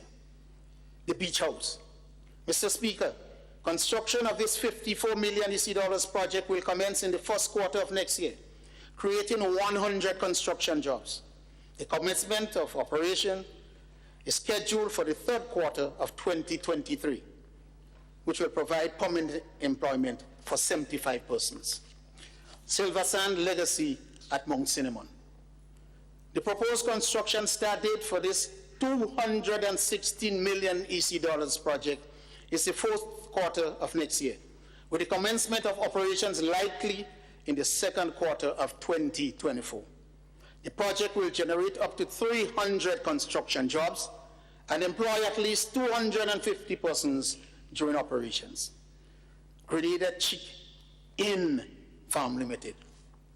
This project, Mr. Speaker, involves the establishment of a poultry operation at Felix Park, St. Andrew. Proposed investment is $4 million EC dollars, with the potential to create construction and permanent employment for over 80 persons. The project is scheduled to begin in early 2021. Homer Limited. Homer Limited is moving ahead with plans to develop a 240-room luxury resort encompassing 3 properties located in True Blue. This EC 60 million project is scheduled for implementation in 2021. The project will create permanent employment for 25 persons when completed. Star Development Limited. This project is a 60-room luxury hotel and spa to be developed in 3 phases on 3.67 acres perched above Dr. Groom's Beach in Point Saline. This $56 million EC dollar project, when completed, will create permanent employment for 15 persons. Mr. Speaker, these and other private sector projects will generate in excess of 5,000 construction jobs and over 3,300 permanent jobs in 2021 and beyond. Tourism and private tertiary education. Mr. Speaker, our tourism and private tertiary education sectors have been hit the hardest in this pandemic and are anticipated to be the slowest to recover. This budget provides for $19.3 million to support a new trust, including the renewal of our tourism product offerings. One example of this is the work that is unfolding under the OECS Regional Competitive Project. The project objective is to lay the foundation to improve the competitiveness of the tourism sector in Grenada. With respect to the private tertiary education sector, government will continue to collaborate closely with St. George's University to facilitate a full return of all students and faculty to the St. George's University campus in the shortest possible time.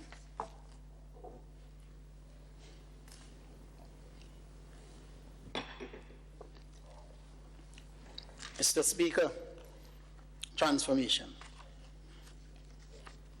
I will now proceed to outline some specific areas that will support the transformation and the social and economic transformation of our country. Education and training. Mr. Speaker, I join in congratulating our students for the excellent performance in this year's CSEC examinations.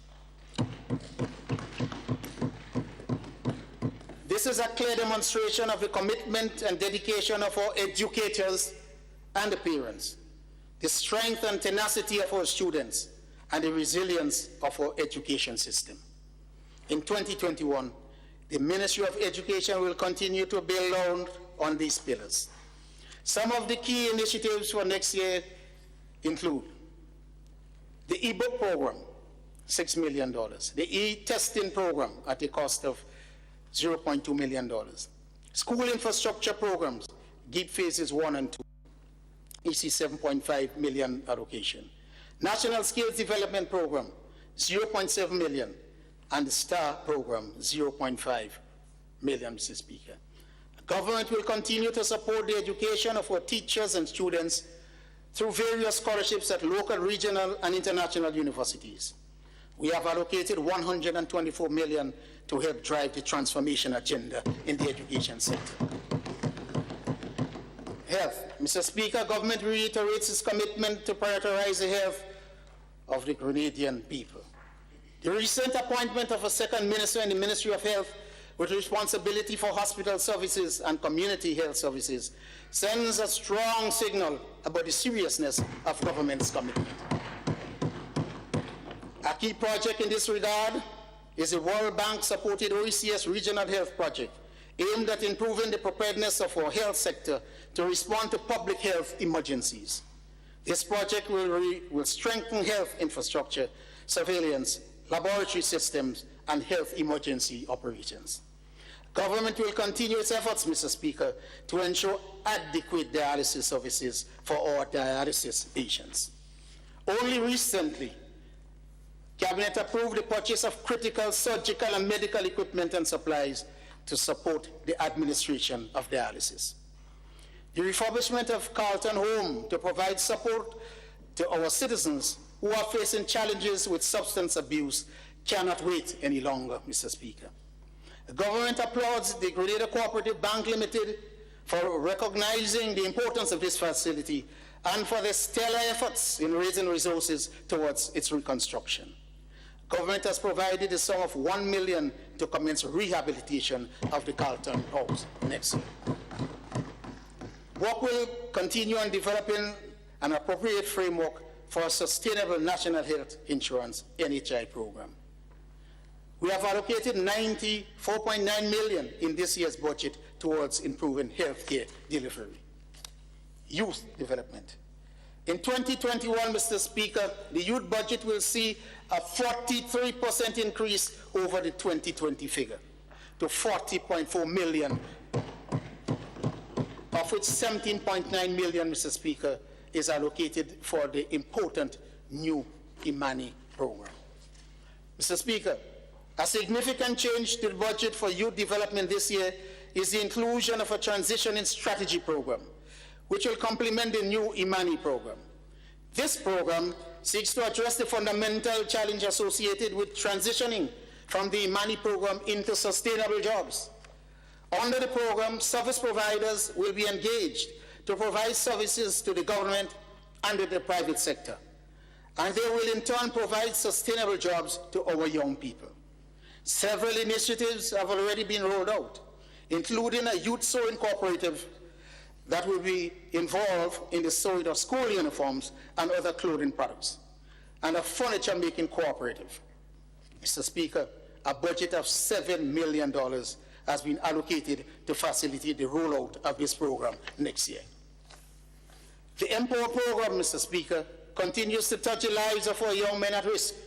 The allocation for this program has been increased from $4 million this year to $6 million in 2021. The digital transformation. One of the key elements of government's digital strategy is ICT infrastructure. Significant progress has been made in this area under the World Bank-supported Caribbean Regional Communications Infrastructure Program, CACIP, which facilitated increased access to regional broadband networks, as well as the development of IT and IT-enabled services in Grenada and the Caribbean region. Another key element of this strategy is the digital transformation of government's operations and services. The continued rollout of the Digital Governments for Resilience Project, DG4R, will support developing the enabling environment to modernize service delivery, leveraging digital technologies to deliver selected services and strengthening institutions and managing change for digital literacy and inclusion. Physical development, public utilities, and energy. Mr. Speaker, government will continue to implement key reforms and programs in the area of physical development, public utilities, and energy. Permit me to touch on these briefly. Mr. Speaker, government has one of the highest rates of energy in the region at around 0.41 US dollars per kilowatt hour. Government will continue its efforts to diversify Grenada's energy mix into renewable sources and to reduce the cost of energy. The restructuring of the electricity sector, therefore, is of paramount importance.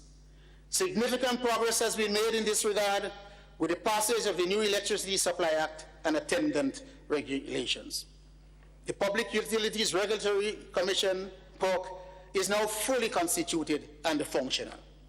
Government will continue to press ahead with reforms in the electricity sector. Mr. Speaker, plans for the development of a 15-megawatt geothermal plant on the island are progressing smoothly. Government will continue to aggressively pursue this project, including by mobilizing grant financing to help support the reduction in the cost of energy to consumers. The solar PV battery hybrid project, with grant funding support from the United Arab Emirates Caribbean Renewable Energy Fund to the tune of $8.6 million, is another important project that will support Grenada's thrust towards renewable energy.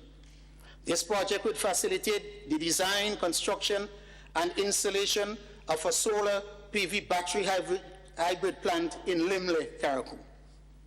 An allocation of $3.2 million is provided for the commencement of this project next year. Mr. Speaker, developments in the water and telecommunications sectors as public utilities and the key role in sustainable development and the economic transformation process have been examined earlier. Physical development. Mr. Speaker, the orderly, safe, and effective physical development of Grenada is a critical element of transformation agenda. For this reason, in January of this year, government took the bold decision to implement the transition of the physical planning unit under the Ministry of Finance into a full-fledged statutory body, the Physical Planning and Development Control Authority, contemplated since 2017 with the enactment of the legislative framework. Mr. Speaker, the pandemic affected the speed of our efforts in this important reform. In 2021, the government will accelerate the finalization of the transition. Resilience. Mr. Speaker, government will continue to prioritize building resilience into shocks, both economic and environmental. The 2021 budget supports this thrust, with many of our policies and programs designed with resilience considerations in mind. Furthermore, Mr. Speaker, government will continue to implement its Paris climate commitment in the fight against the threat of climate change.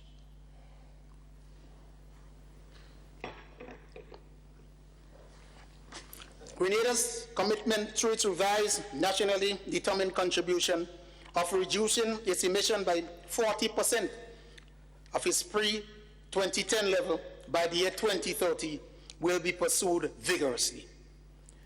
With the electricity and transport sectors accounting for over 70% of our carbon footprint, efforts will be concentrated on reducing and reaching at least 30% of electricity generation by renewable energy, and 20% of vehicles being powered by renewable energy resources within the 2030 deadline. Additionally, government will continue its efforts to reduce the leakage of plastics to our pristine but vulnerable coastal and marine environments, as well as the amount of plastics that will reach the landfill. I will now briefly touch on a few cross-cutting areas. Safety nets. Mr. Speaker, notwithstanding the tight fiscal situation next year, government will increase its social safety nets and poverty alleviation programs. Allow me to outline some of these major poverty alleviation programs for 2021. Support for education, empowerment, and development seed, 18 million, an increase by 4 million relative to the 2020 allocation. Road improvement and maintenance program, debushing, $10 million allocation. Farm labor support, strengthening rural opportunities, $1.5 million. Needy assistance, $1.4 million. Uniform allowance, $1 million. Burial assistance, $300,000. Mr. Speaker, government will introduce a new safety net to provide support to single-headed households to cushion the impact of the continued adverse effects of the pandemic. An amount of $2 million has been allocated to this program. The total allocation, Mr. Speaker, for the Ministry of Housing, Social Services, Community Empowerment is $60.2 million, an increase of 28.6% over 2020. Housing. Mr. Speaker, government will continue to give top priority to the housing needs of our people, especially the less fortunate. With support provided by the People's Republic of China, a total of 647 low-income housing units will be available for distribution during the course of next year. There are several other major areas of housing assistance available next year, Mr. Speaker. These include Housing Assistance Program, $5 million. Grenada Home Improvement Program, $10 million. The Soft Loan Housing Program, $4 million. Disaster Management. Mr. Speaker, with support from the United States Southern Command Humanitarian Assistance Program, Grenada will benefit from 2 emergency operations centers, one on the mainland, to also serve as headquarters for the National Disaster Management Agency, and one on the Sister Isles of Carriacou. Construction is estimated to cost $6.6 million US. Mr. Speaker, EC $4.7 million has been allocated in 2021 for the continued implementation of these 2 centers. Pension reform. Mr. Speaker, I am pleased to report that government continues to make good on its commitment to provide relief to retired public officers, pending the legal outcome of the matter of pension for public officers. Close to $340,000 was paid out this year. This is a clear testimony that this administration is serious about resolving the long-standing issue of public sector pension. Carriacou and Petit Martinique affairs. Several major achievements were realized this year, including the awarding of a contract for a major agricultural feeder road in Cherry Hill and the continued rollout of the Chinese low-income housing project in Dumfries, which is nearing completion. Government will continue to implement critical projects on the Sister Isles in the coming year. More details on development in Carriacou and Petit Martinique can be found in the published copy of the statement. The total budget for Carriacou and Petit Martinique for 2021 is $17.2 million, which represents a slight increase over 2020. Sports, culture, and the arts. Mr. Speaker, the government remains committed to the development of sports, culture, and the arts as a priority, given the significant role in the transformation of our economy and the people. Notwithstanding, activities in these areas have been significantly curtailed by the COVID-19 pandemic. Government has allocated $12 million for the continued development of these critical areas. National security. Mr. Speaker, Grenada is considered one of the safest countries in the Caribbean region, given our relatively low homicide rates and crime levels. Moreover, we continue to see improvements in our crime fighting efforts, with a reduction in reported cases of all major categories of crime, except in areas such as previous larceny and housebreaking. That said, we cannot rest solely on our reputation and become complacent. Government notes with concern the increase in homicides in recent times, and therefore appeal for greater tolerance, the use of alternative methods of conflict resolution, and more respect for the value of human life. The Royal Grenada Force, RGPF, is committed to collaborating with stakeholders as part of a holistic approach to fighting crime. The allocation for the Royal Grenada Police Force and Her Majesty's prisons next year, Mr. Speaker, EC $51.6 million and EC $9.6 million, respectively. Acknowledgements. Mr. Speaker, let me once again thank the Honorable Prime Minister for his confidence in me to lead the Ministry of Finance at this time. I also take this opportunity to thank my other cabinet colleagues for their support. Further, I wish to recognize the valuable contribution made by the Cabinet Secretary in handling the affairs of the executive branch of government, and also permanent secretaries for their collective contribution to national development. I also give special thanks to the permanent secretaries and staff of the Ministry of Finance, as well as the Clerk of Parliament and his staff, who have given me the full support and who have the enormous task of preparing the 2021 budget and facilitating my presentation today.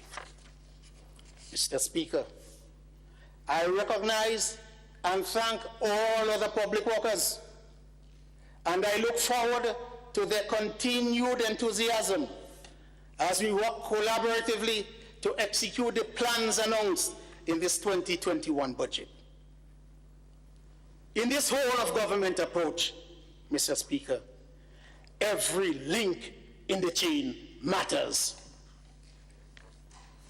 I once again express thanks to stakeholders in the private sector, non-governmental organizations, faith-based organizations, trade unions, civil society, and the youth organizations which participated in the consultations on the 2021 budget in September, for contributing valuable ideas and suggestions for economic recovery, transformation, and resilience.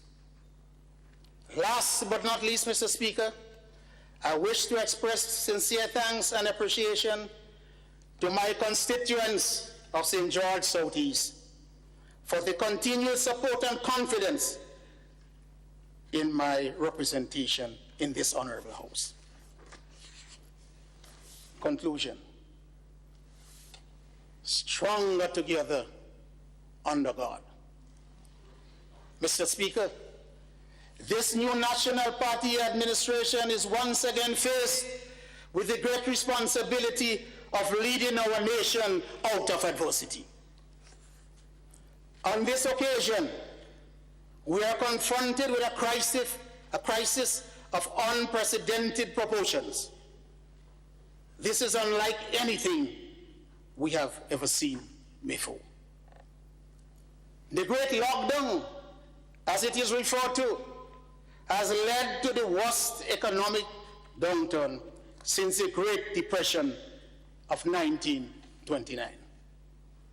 All across the globe, Mr. Speaker, governments are grappling with the social and economic fallout of the COVID-19 pandemic.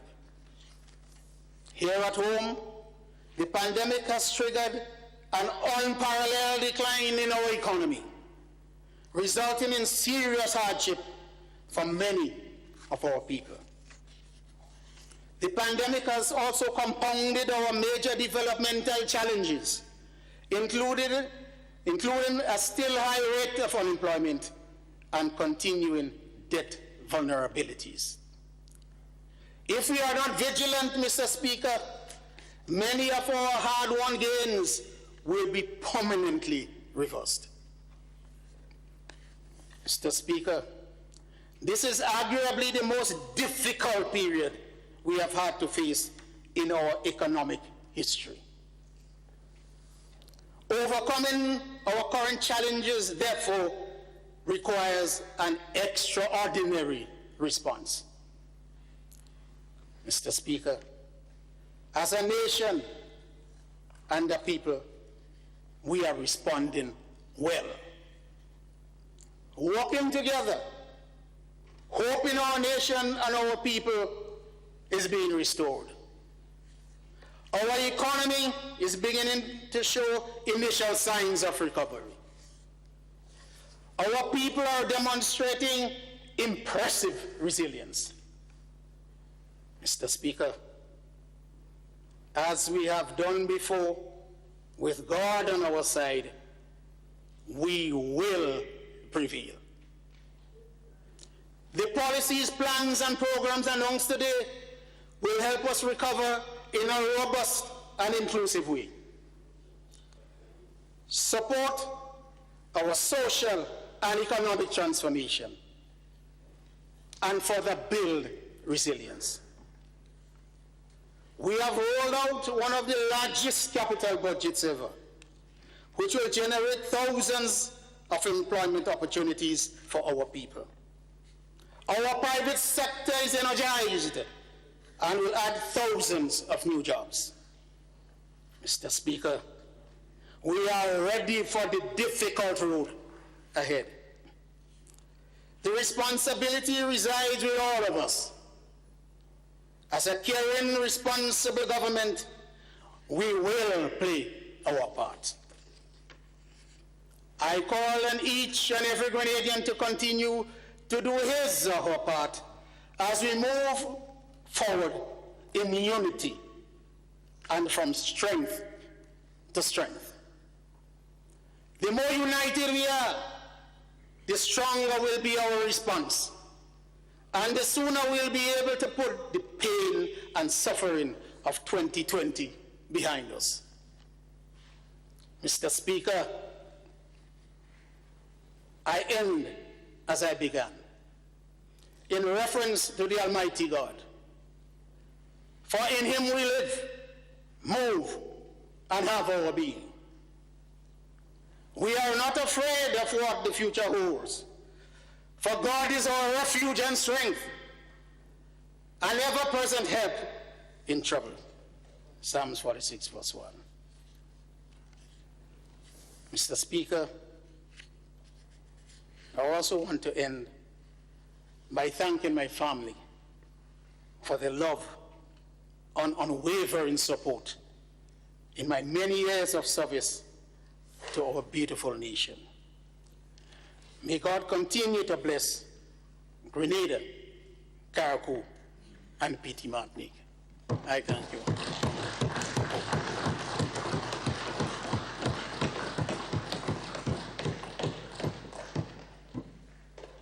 Thank you, Honorable Minister for Finance. In another life, I used to be a teacher. And you feel exalted when you see your student rise to the occasion, especially when it is difficult times. And even you do not want to take on the responsibility, so you pass it on to one of your students that you know could do the job. And I'm sitting here and I'm looking at the former Minister for Finance, and I can see a constant beaming on the side of his mask. I don't know if he ever taught you. But if he did, he is beaming with pride. I don't know where we're going to get the money. Because other countries are saying that they don't know where they're getting the money. In some countries, 50 million people would be going without food, they say, for the end of the year and into next year. And how many millions would be going without jobs? But somebody said to me yesterday, if it could be done, Greg and them go do it. So, Honorable Minister, I want to thank you very much for the message of hope that you have preached today. And I know that if it could be done, you would get it done. And when I say you here, I'm talking about the entire Parliament would get it done. So thank you very much.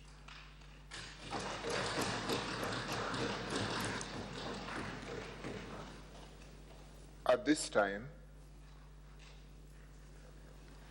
Leader of Government Business and Minister for Finance, any?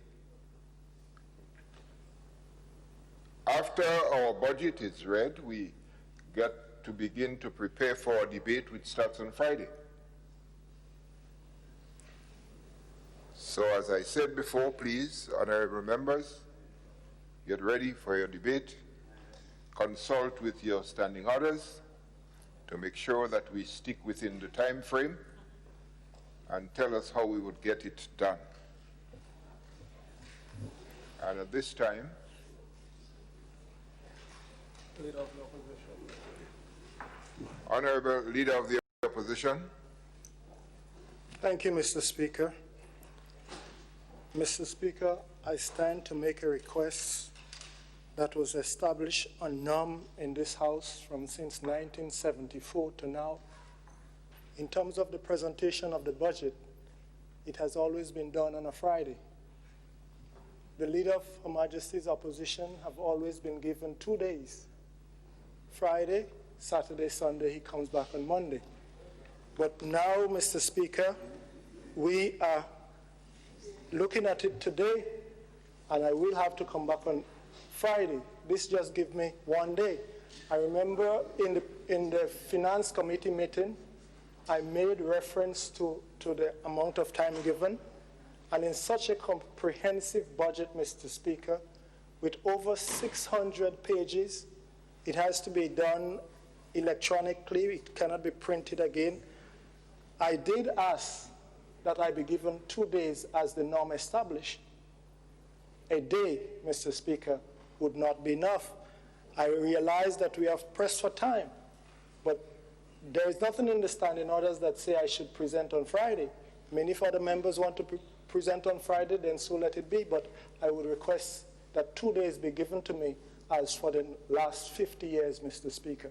Thank you. Thank you, Honorable Leader of the Opposition. I have not seen anywhere in the standing orders where it said that you must be the first person at the debate. What it does say is the time frame and so on that would be given to you for your debate. So I see no reason why your request cannot be accepted. Thank you, Mr. Speaker. Thank you, Mr. Speaker. Speaker, the meeting of the Standing Committee for Finance, the member asked, and the staff of the Ministry of the Parliament, we looked at the time frame and when the last date, and when we decided it could not be on the 27th, and then it could not be on the 4th.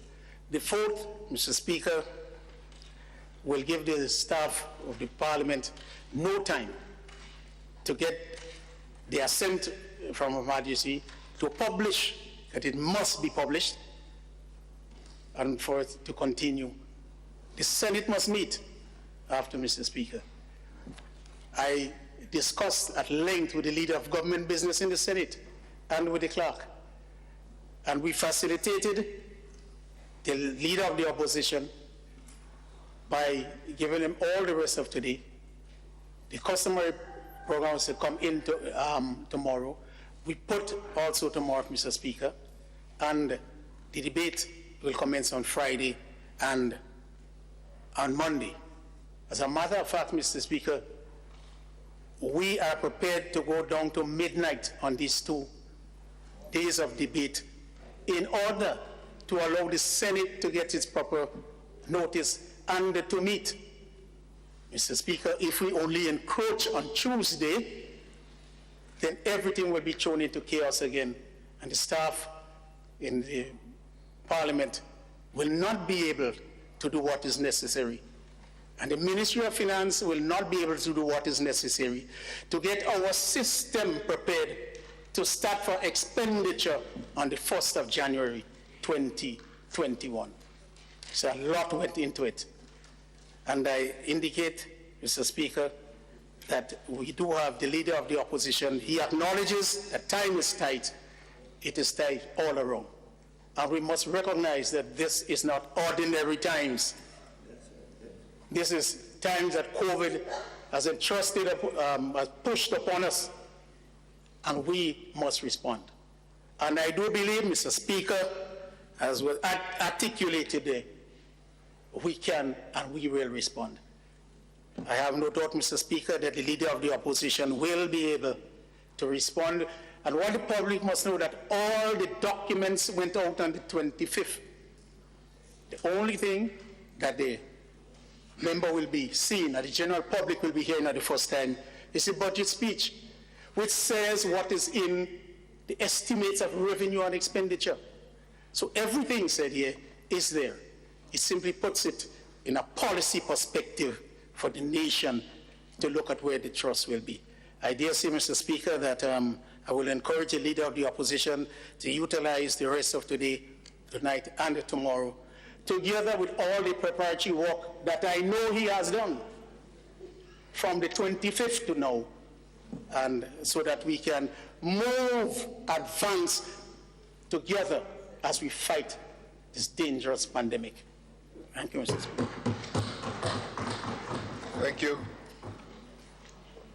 Mr. Leader of the Opposition, you wanted to make it. Yes, Mr. Speaker, I do believe that you are very clear. There is nothing that says that the Leader of the Opposition should present on Friday. There was no time given there. So it is, Mr. Speaker, that the debate can start on Friday, and I will get my 2 days, if necessary, on Monday. But I do believe we should stick to the norm. It did not say when or how, it just says, the standing order said that I should be given equal time with the Leader of the Opposition, but not exactly when. So I'm saying, in order for me to facilitate, this is his first time. This is also my first time. And we have to get it right. I think he got it right, so I would like the time to get it right. And Mr. Speaker, there is something else, yes, that the information was sent out. It was sent out electronically. And I seek to get it printed, but now we say that we're going green, and we have gone so green that the budget document is not printed. Mr. Speaker, you sit in front of a computer and try to read 600 plus pages. It's one of the most difficult things that you have done. Mr. Speaker, I consulted with my colleague there from St. Patrick's, and I know he's having problems with his eyes. And for him... All right, Leader of the Opposition, let us not go through a debate now, please. Yes. Honorable Prime Minister. Mr. Speaker, I notice we are having a debate in the House with no motion. I wonder what's going on. A point was made, a reply was given, that should end this. There is no debate here. Otherwise, we could go on for the rest of the day. I think that is a clear understanding of what the procedures are. So I don't know that we should be tolerating that. All right, honorable members, we would adjourn for today and back here on Friday at 9 in the forenoon. Exactly 9 in the forenoon to begin our debates. Lunch is provided. Please, honorable members, do not leave the lunch. I could only eat so much and no more. Honorable members, this House is adjourned until.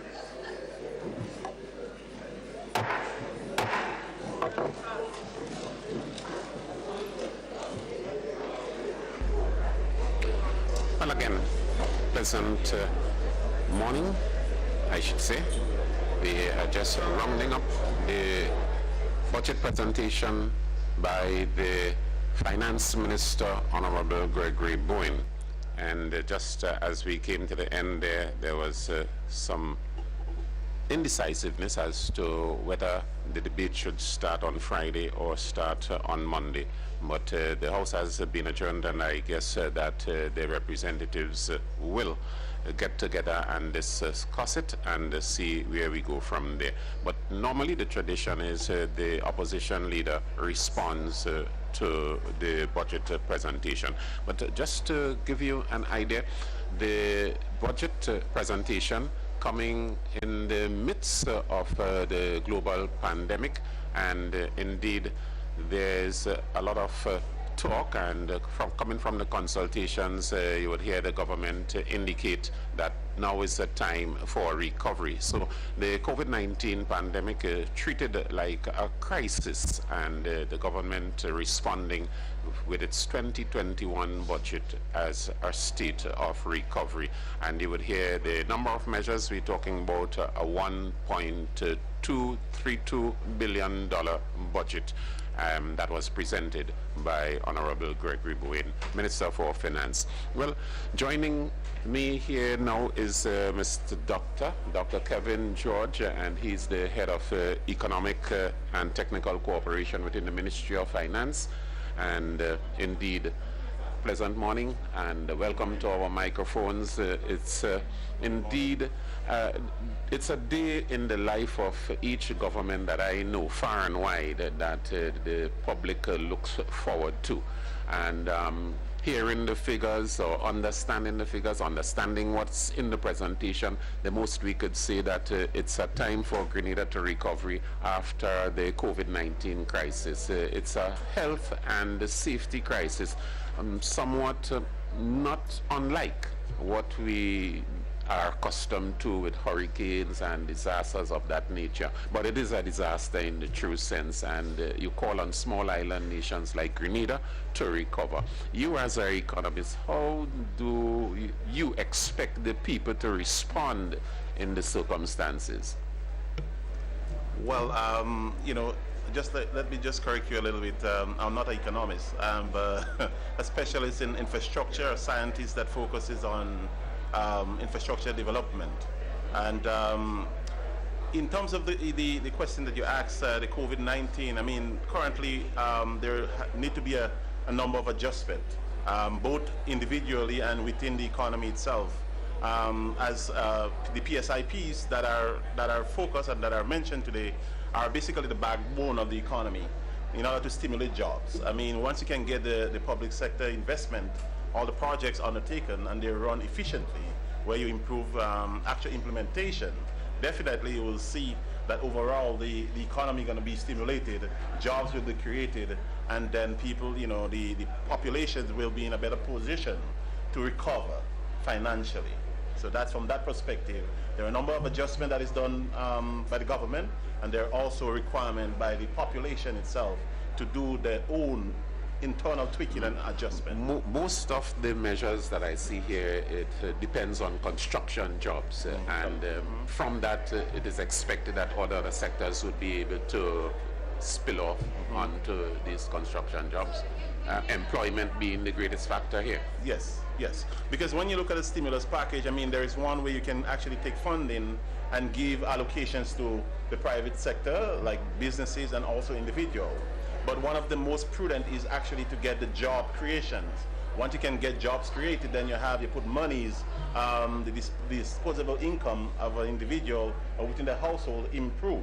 Once that happens, then the individual then can take that money and spin it over to personal investment, private investment, enhance their living standard and living condition, notwithstanding COVID-19. So with COVID-19, we have to become more innovative in what we do.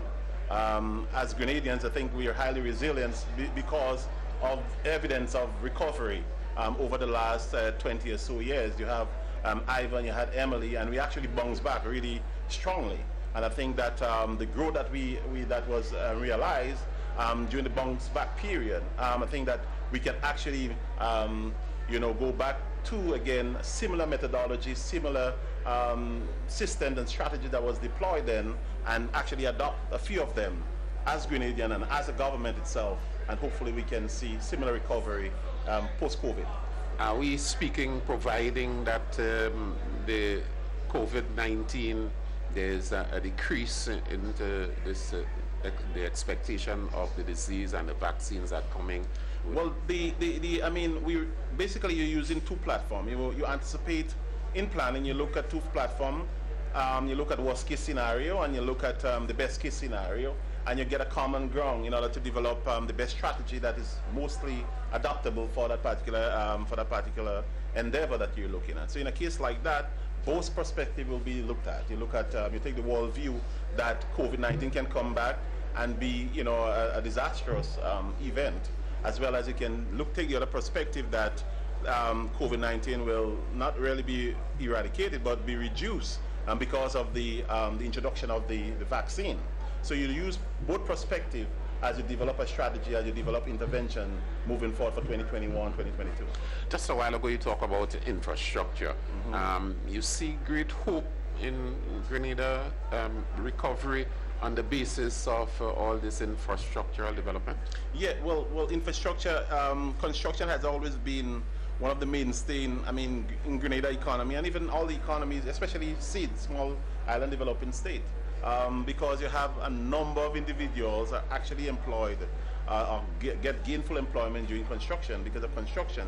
So once you can get the PSIP, the public investment programs, started off and start moving forward and you roll them out early as January, I think that you will be able to see within the first quarter some recovery happening because the domestic income start bubbling. So individual within the household, you're going to see more individual have the income necessary in order to purchase the necessities, to move forward.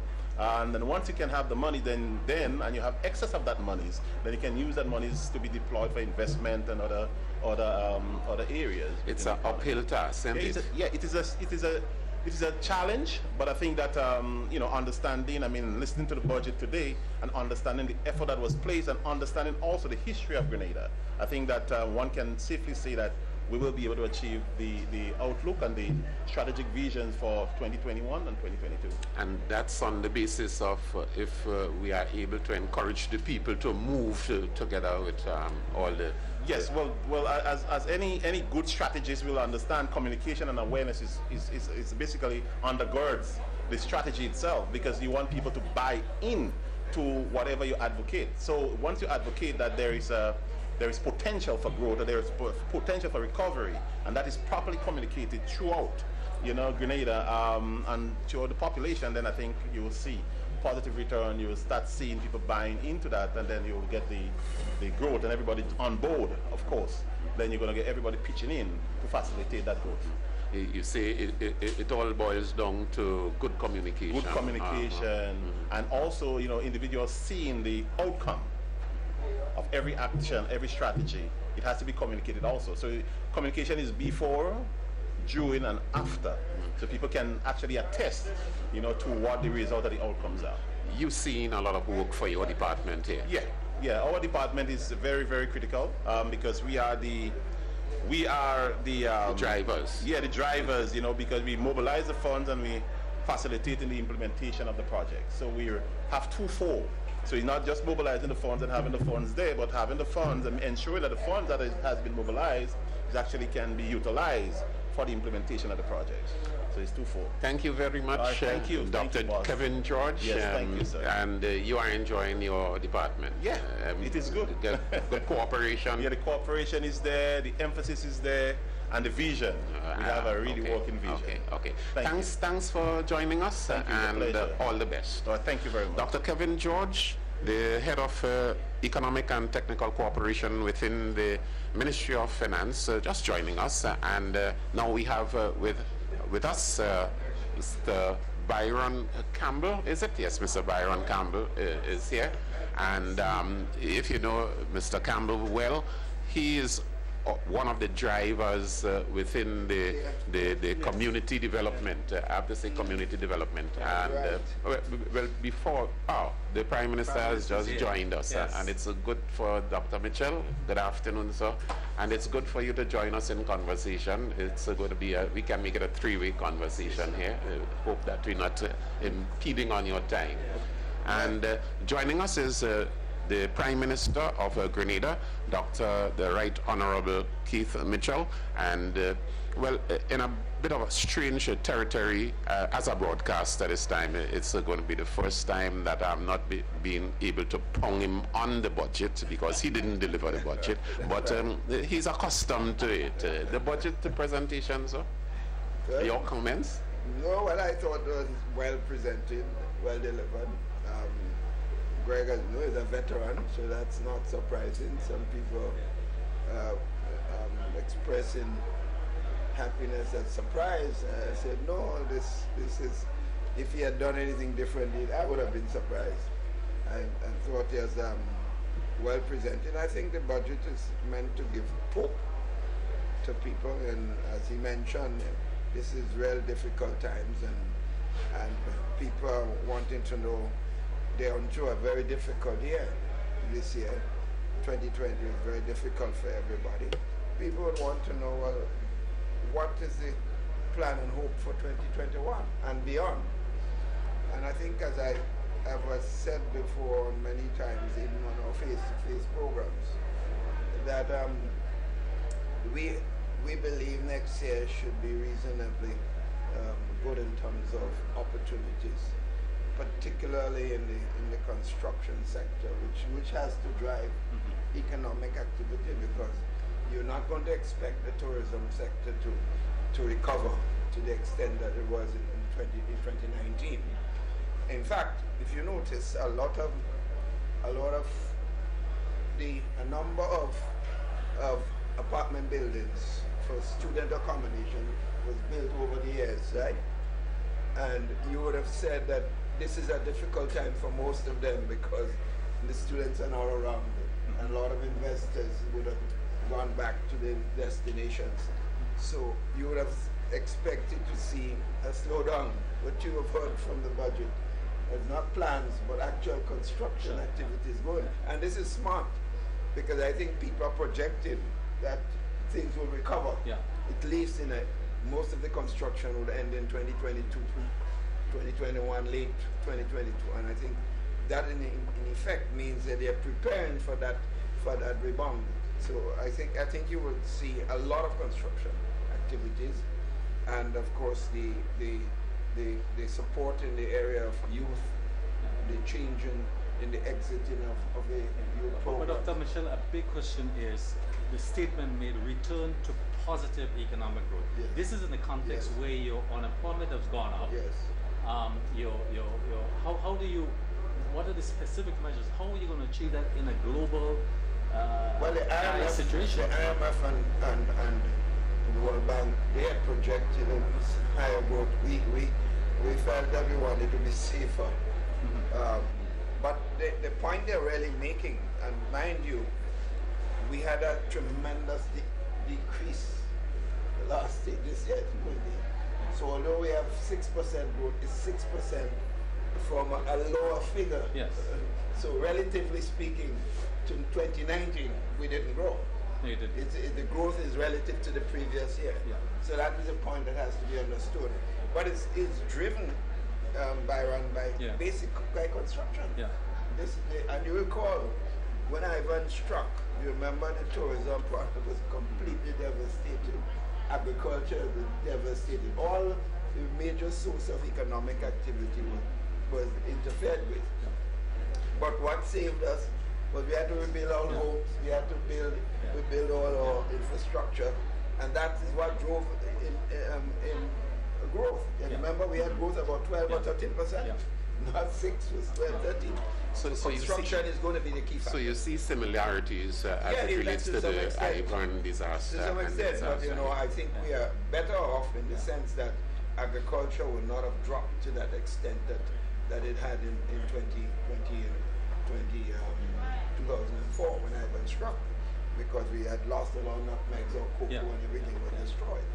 And I don't believe that you will see the tourism sector will take that length of time to give it some rebound. So I think I could see a sense of optimism in every sense going into 2021. Which are the sectors you think that would rebound faster? I know that we rely very much on health now. Well, I think education services should rebound late in 2021, because St. George's University have signaled that it's likely that they would be able to return mid-year next year, and that will give a tremendous boost to the tourism sector. I expect a lot of the hotels. I think the key factor now is the strong possibility that you have a vaccine. You have 3 vaccines right now.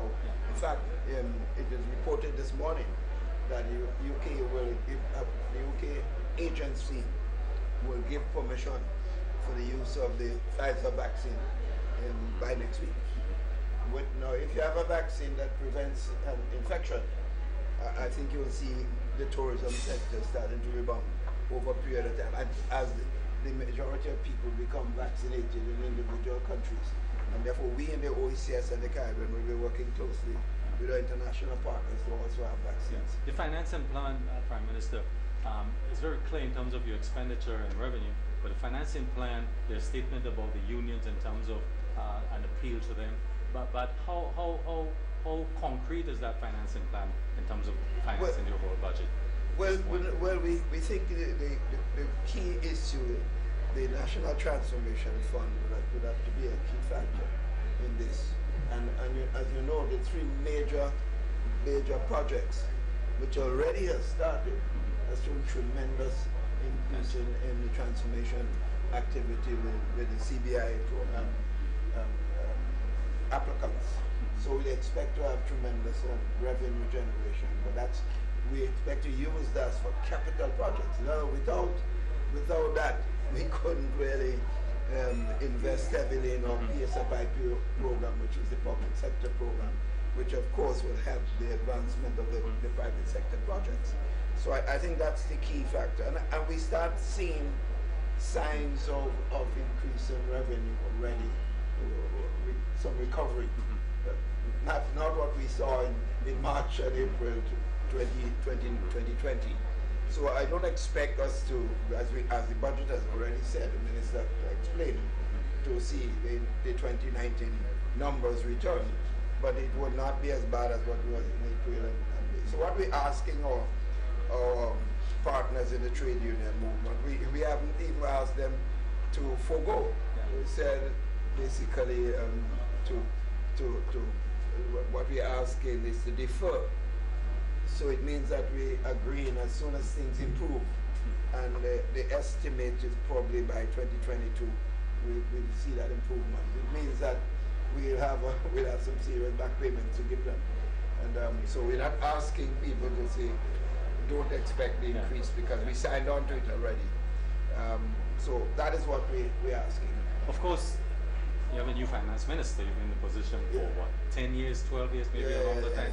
How do you rate his performance this morning? Excellent. Well, remember the speaker said I was my student. I had to laugh when he said that. No, but Greg is a veteran. He's been there. As I always said to people, I would not, whatever the government has achieved, I appear to achieve. Greg was an essential partner in the process. While he was at the Ministry of Works, he provided a lot of support and help at the Ministry of Finance. Whenever there are major activities, I used to call on him. So that's not a new game for him. It may be new in working with the administrative arm that he will get used to not long from now. But in terms of the general policy and philosophy of the government, I think he understands it well. And having Mike back and the team back, I think is also very important because we had some problems in the leadership of the Ministry of Finance when we had to be changing PSEs for period regularly. Would you say that is a part of the burden that is off your shoulders for a while? Well, of course. I mean, let's face it. I can't continue to be operating at that level. The Ministry of Finance is a tough ministry, guiding the affairs. Being Prime Minister by itself is a big job. And it gives me more opportunity to help provide guidance to other ministers. We have a number of young persons in ministries now, so I wouldn't have to spend that amount of time with the Ministry of Finance, and therefore I'd be freer to be able to guide the Ministry of Youth as I have taken up, and provide support to Brother Cox, who has just taken over the Ministry of Infrastructure, which is a major pillar for growth and development in the country. So yes, it's a big relief in every sense. There's this thing about being able to get the message across to the people, especially in times of crisis. Yes. As a matter of fact, you've been laboring as it comes with this health crisis to do the right things, to understand the guidelines, how necessary it is. Now that we have to, let me take a mantra from Ivan, build back better. Yes. How would you tell the people to come on board? Well, the first thing we have to do is recognize that the pandemic period is not over. That we can't relax. because you have seen what has happened in some countries there where they relax. There's some countries that they find in the region just about 4 or 5 months ago was doing extremely well. And today the infection rates are high. People are dying from the COVID infection. So that's one thing. We have to be stronger and better at the whole question of information. So GIS or Information Ministry, Minister Pierre and her team are working closely with the various sections of the government will have to provide stronger messaging, and we're working on this. I'm optimistic that the changes that are taking place will be able to get the message over to people. So I think generally speaking, we've been having the face-to-face session, and I have to commend every session. You walk in there, and the people at the door with masks, but also with the liquid sanitizer. You know, and while they may not be 6 feet, but they all have their masks and reasonable distance. And I really applaud the discipline of all the constituents in all the meetings I've gone so far. So it's a good sign when people see this, and as you can see, the level of questions and comments and offering ideas. Even last night in the town of St. George, I was impressed. Guys came there, were not afraid to criticize an action of government and offer a suggestion. It was not wild criticism, just running mouth. The man was saying this was not being done well, but then he said, well, why don't you do this? Why don't you do that? I really feel that we have come a long way. Some pundits are seeing this town hall meetings as a sign of early elections. Why? They're speculating. I'm amazed. Politicians are supposed to be regularly in touch with people. Baron, you know me. This is one of my worst periods in terms of the lack of contact. This virus has kept me from the best part of politics that keep me going. Having to be in a home and a house and staying inside and not going, because I try going out a couple of times, invited to activities. And people want to run up and hug you. They just are totally oblivious. This is a serious time. I can't afford to get infection. And therefore I tell them over and over, this is difficult times and we all have to be careful. But what are your expectations from the opposition in terms of the debates? Which opposition? you have to help me. I'm a bit ignorant. I'll leave it there. I'm happy about that. I'm very happy. All right, Shell, thank you very much. And well, let me see. You're always free to join us anytime. No problem. The guys are doing not anything different. All right, thank you. We've been speaking with the Prime Minister there for the brief moment, Dr. the Right Honorable Keith Mitchell, and his sentiments as to the presentation of the budget. And now joining us is the Minister of Finance, the man who presented the 2021 budget, and that's his first go, let's say the first time to bat.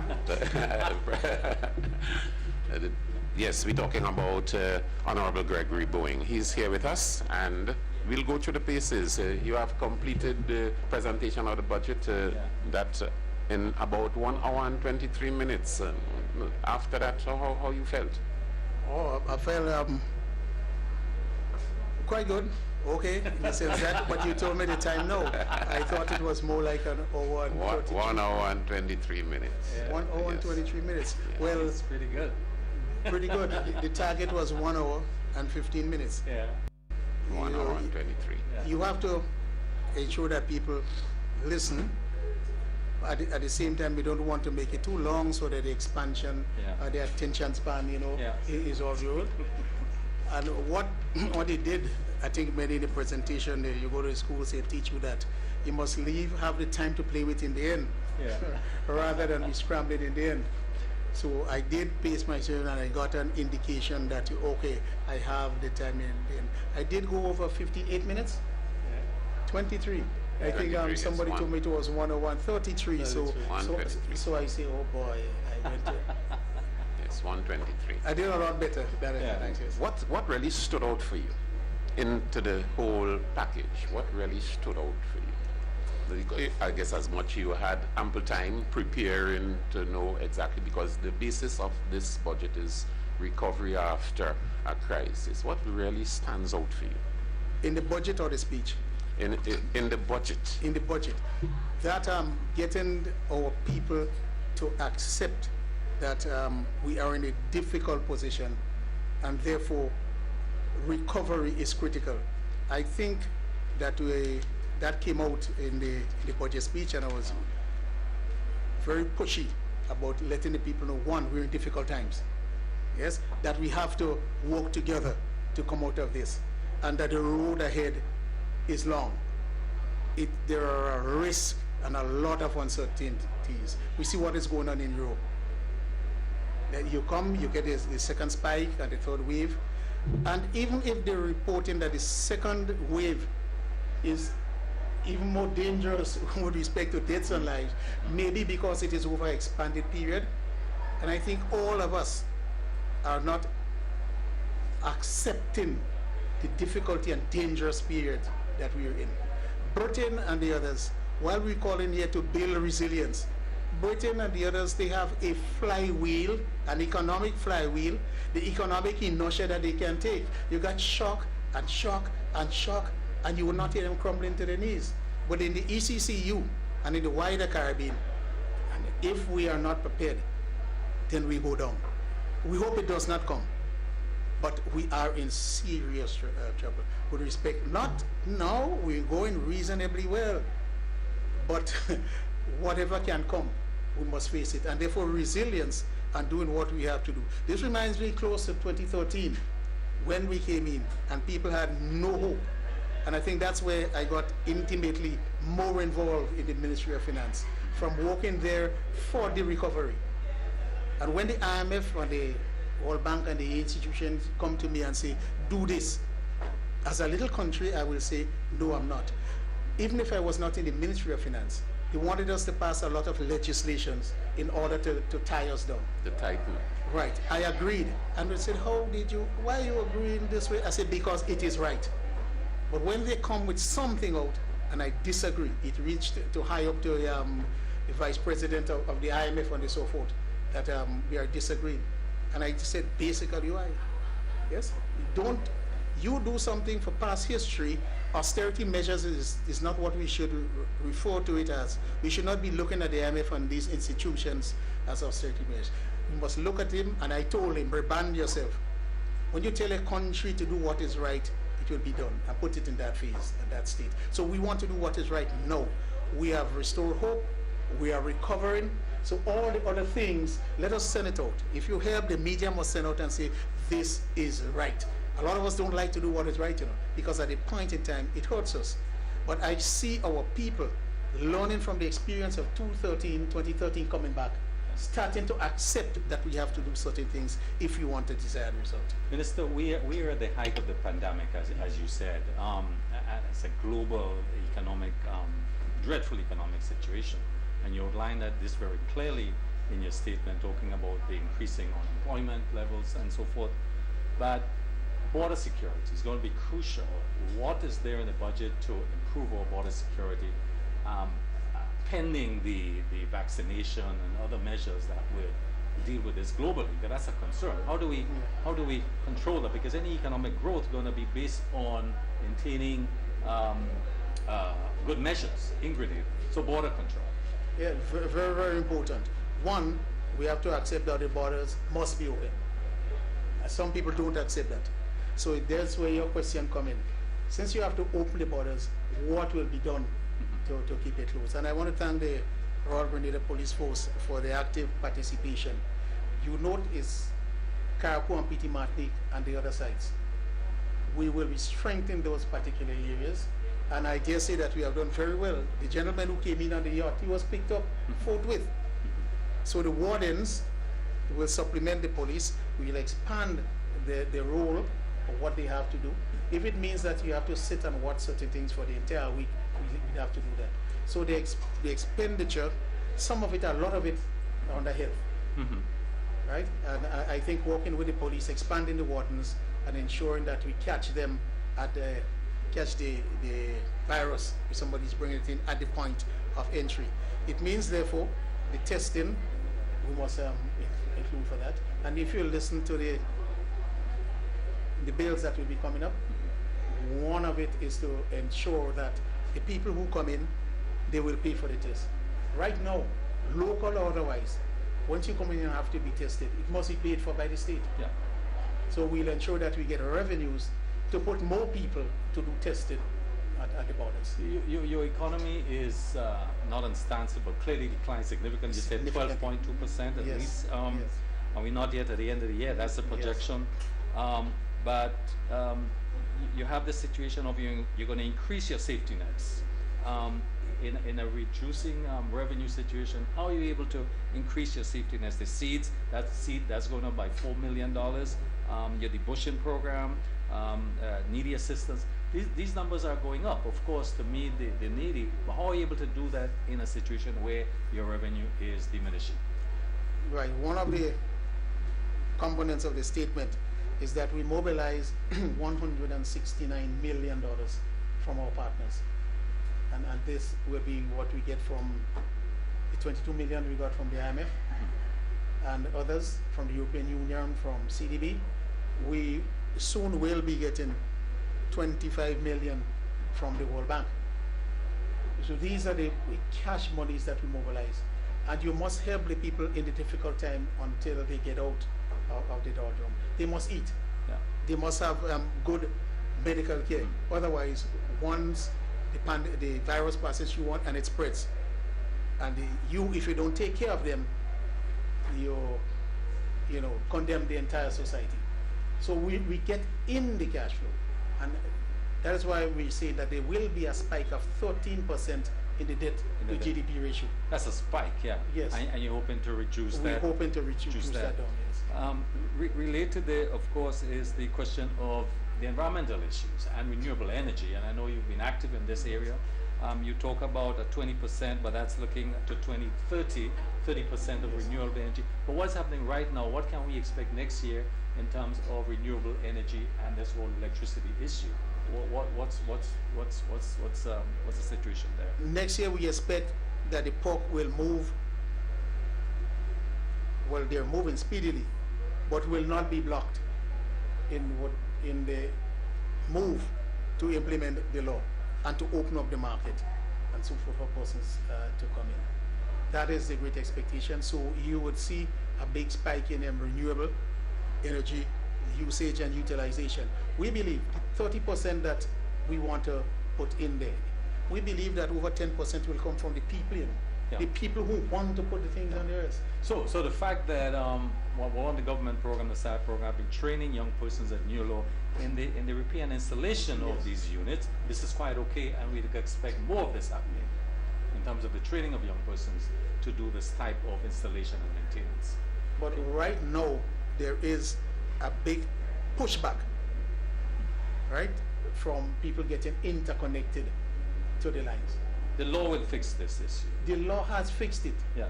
But then there's always a court case to say, listen, the law says so, the regulations are inadequate to say how you should fix it. So all of that is. Yeah. Well, the other point I want to make is, of course, the whole issue of agriculture and tourism. And we know that the numbers for 2019 in terms of all the finance in Grenada, all the on lending, agriculture got 1.3% compared to tourism, which got over 7 times that of agriculture. And still in the budget, we hear a lot about the tourism and the infrastructure development, and that's good because we're moving to a room status that makes it feasible for airlines to come to Grenada. But still, what are the wow, so to speak, in agriculture that will give, because I think COVID also pointed to us that there were deficiencies or dislocation in the agricultural sector in terms of the investment we were making there. What is in this budget that begins to change that story, that begins to change that path to put agriculture in its rightful place? The policy statement, agriculture, human resource development is one of the critical components. Young people in agriculture, technology in agriculture, the transformation stage in agriculture. It's there. Most of the projects that we have, even if they may be under another ministry, they refer to agriculture. Your component of SIPE, every little bit of technology that you get included, even if it's by the young people, and we see a stream of young people going into agriculture, that will be the biggest, improvement, the most important system for agriculture. Then they will be able to generate the products and things that the outside market will want. I've said this consecutively, 4 big farms in Grenada, that will supply all little Grenada needs. So we must go outside, because we don't want to bring the young people into agriculture and then they say that's what, I can't get seed. They come back to us and they get angry and then they don't go back again. So that's where the Bureau of Standards is coming in. We're ensuring that it can help us to get products out in the agribusiness, etc. An important component that we must look at is in the World Bank project, CATCOP, for the airport. They're putting $4.5 million into that facility to go first. As the world goes, you cannot ship things out before they say, what's in that? And then you get problems. Don't enter my country, your things spoil. Once that facility is up and you pass your system through there, it will be checked, etc., etc. You'll have cold storage, you'll have security, as well as all of those things. This is in anticipation that the young and the existing people will be able to expand. So the 4 farms are serving Grenada, but the next 60 farms is out. If we do not get export for our products, that is it. That is it. But you see, we're saying that agriculture can support X amount of jobs. It can only support those jobs if we export. And I just want to reiterate it. As we talk CATCOP, we ensured that we built in this facility there. A lot of agri farmers may not know that. When people listen to budgets, there's an expectation that there's going to be taxes. 2021, flat on taxes? Any consideration? What is the consideration? Because as Mr. Campbell asks, there's been a $200 million shortfall in revenue. Yes. 2021 is right around the corner. What sort of aggression are we going to go economically to get that? Things in. First, collect the back taxes. The back taxes. That's all you can do now. If you increase it, as remember, there's a limited pool that has fallen tremendously in 2020. If you go to collect from that, then you're impacting jobs. Off you go. We even have to, in some areas, contemplate giving up the taxes that you have to pay now for a later date. By doing that, the private sector person will keep on the 40 people. If you tax him more, the 40 people will go. More burden on the social network that we have expanded, because 14,000 jobs were lost. These are the people now on the breadline. And it is not only eating or going to school. That is the bodily system that you must feed and provide for. You have this social context with it. What happened to these people? You hear crimes and so forth and there. That's why we want to tell people crimes. So investigate why it is up. You get down, you can't feed the children. The mother cannot feed the children. What does she do? Most of them will go, would not get involved in anything, but the social handway, they might be reduced to coming by you and then by me, and then they get another child. This cannot happen. We're going deep into poverty, so we help them out. But the male, he's trying, he goes around 3 weeks, no job. Right? The temptation is there to move into crimes. And even worse, you're in a state of mind that your friend bunks you accidentally. What is your response? Homicide. These are all the things that we must collectively take on together. So both the sciences, social and natural, must work together in this era that we have in there. As a matter of fact, I noted that someone says it's no longer social science, everything is natural.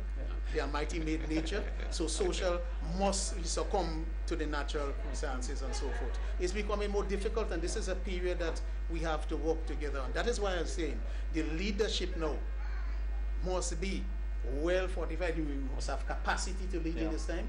You must have empathy for people. You must be able to make sacrifices and so forth. If you're not ready for this at this time, if you do not have the experience my Lord, when I look at how the bigger countries are behaving, I am shocked. We could lead them in a lot of areas. We can't lead them in the money, but money is not the word all. I guess Mr. Campbell wouldn't want you to leave at this moment, but probably we'll put in the final question. Not only Grenada, but a lot of regional countries are struggling, as Grenada is, in project implementation. We've been experiencing relatively medium to low level of implementation, albeit COVID was a major factor. But what measures do you see putting in place to ensure that we have, because very often it's not the limitation of the money or the personnel, but it's just the implementation, getting it done. What measures would be in place to ensure that the government achieves a higher level of implementation? Well, we have been facing that problem for a long time. It didn't appear acute because while we want to implement, the money is always not coming in from external source, so we make preparation and we don't do it. Now, we are ready with this big expansion capital project. And the biggest issue is capacity. The biggest issue is personnel. For example, if you want to implement things and you lead a place, you need personnel in your place. You may be able to get them, but the money is not there. You go haywire immediately on your program. And if you want people with capacity, you have to pay for them. And that is of critical concern. The World Bank and the IMF, they predicated a statement with Grenada in saying that we do not have the number of persons in Grenada to do things. You go out for what you want and you don't have the persons come in. You take those with capacity in another area and you blend them. So I must give all of us in Grenada credit for working with what we have. But right now, you'll need about what? Maintenance and evaluation. You may need 3 road here, the ministry needs 10. We put out an ad, how many would you get? With that particular, so then we decide and say, this person can fit, that person can fit, and a lot of our time will go into molding and blending these people. It is not bad, our teaching our people to come forward, but capacity and the ability to pay for what we want will go forward. I'm telling you that we'll have to have what? Over $10 to $15 million now to get capacity, and they will come from abroad if you want to drive the program in the way we say, just get a professional and put it. But I'm saying I have hope, people like yourself and the others who lead, that you're going to take people who do not have the direct qualifications, and over 6 months to 1 year, they're going to come up to par. The thing we don't do is to give them credit. They didn't have a degree in M&E. They may have a degree in sociology, but they performed. And I want to encourage them and all of us to engage our people. That does not mean we should not have the right people to train them.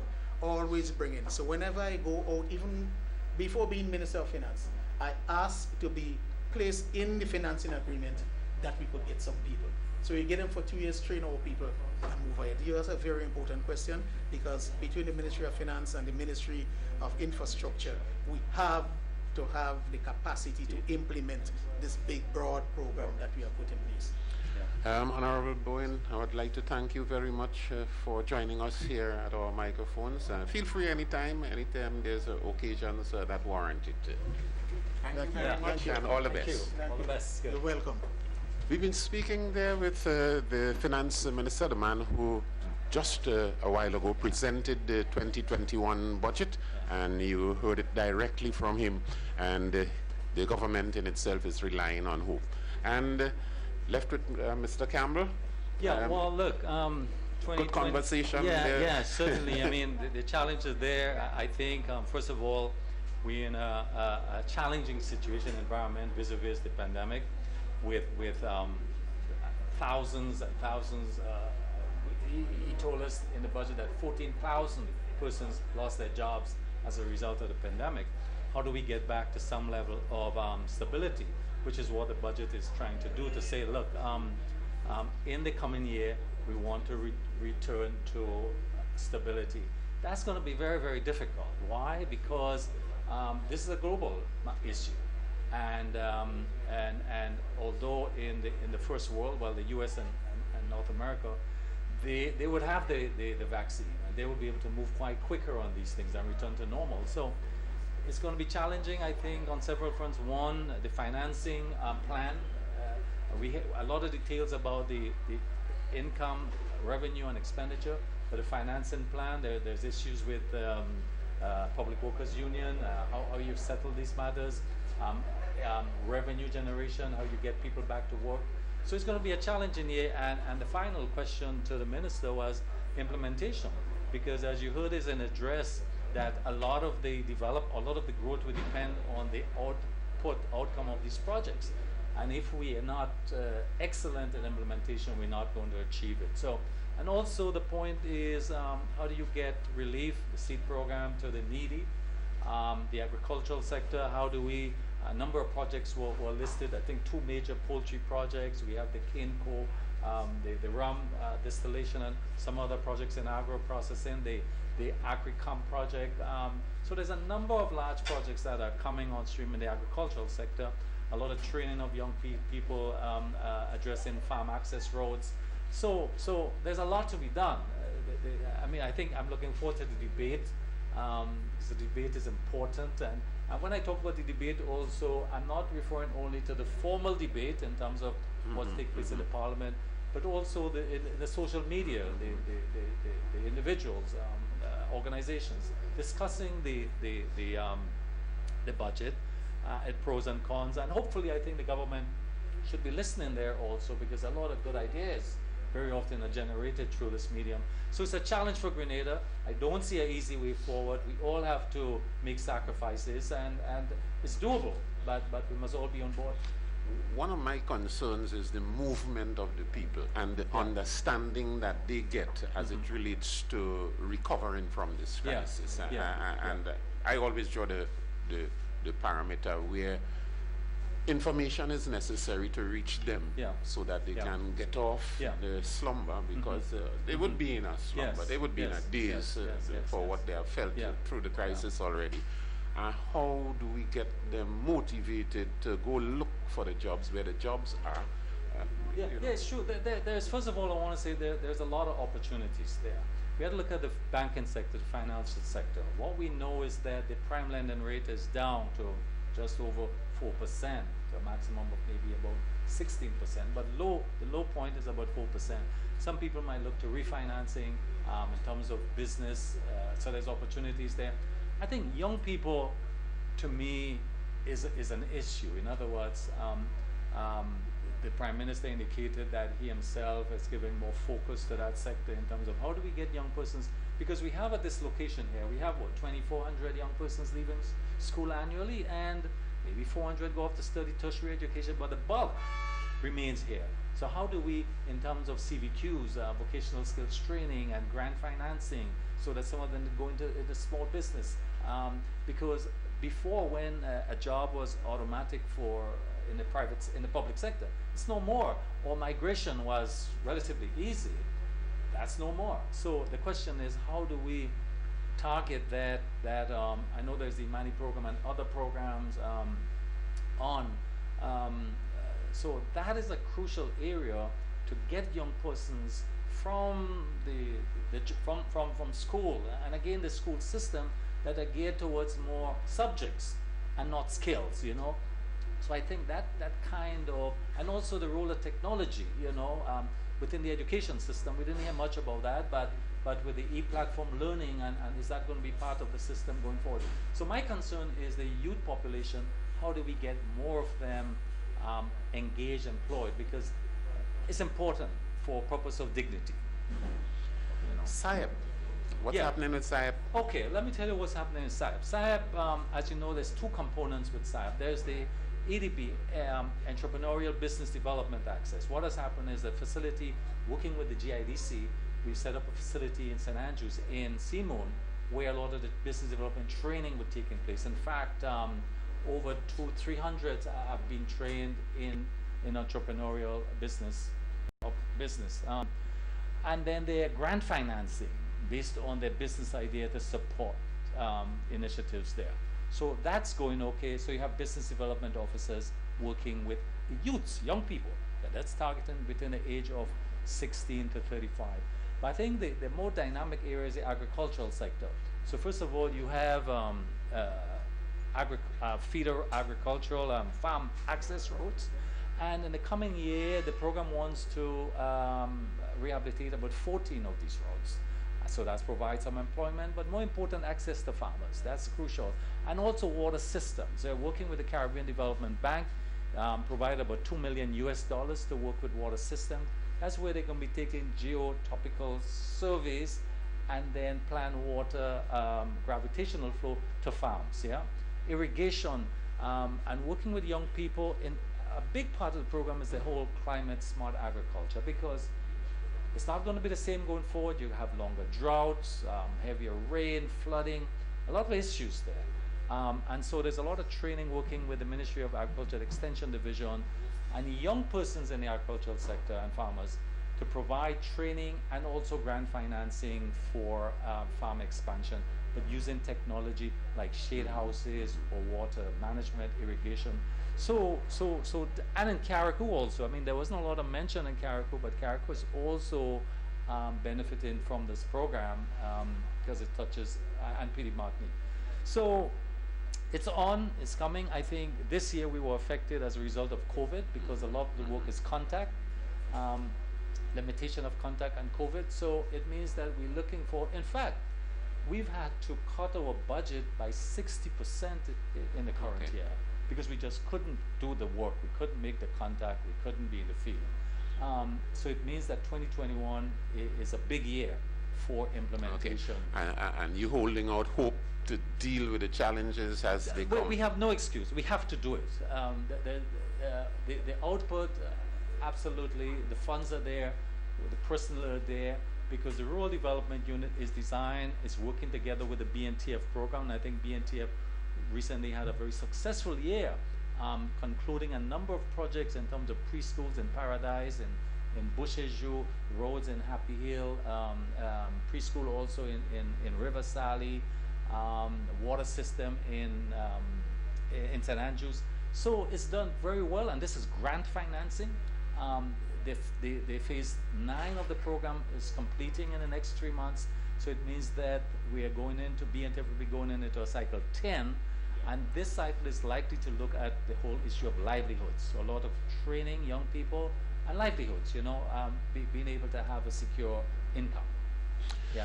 We've been talking there with Mr. Byron Campbell, and we are here at the Parliament building still, and just wrapping up as we look at the delivery of the budget, 2021 budget, which was completed just a short while ago, presented by Honorable Gregory Bowen as Minister of Finance. And we will be back here on Friday for the debate of the 2021 budget. So until such time, Mr. Campbell, pleasant afternoon. Thank you very much. All the best. Enjoy the rest of the day. Thank you very much. I look forward to the debate. I'm Selwyn Noel, just sending us back to our respective studios.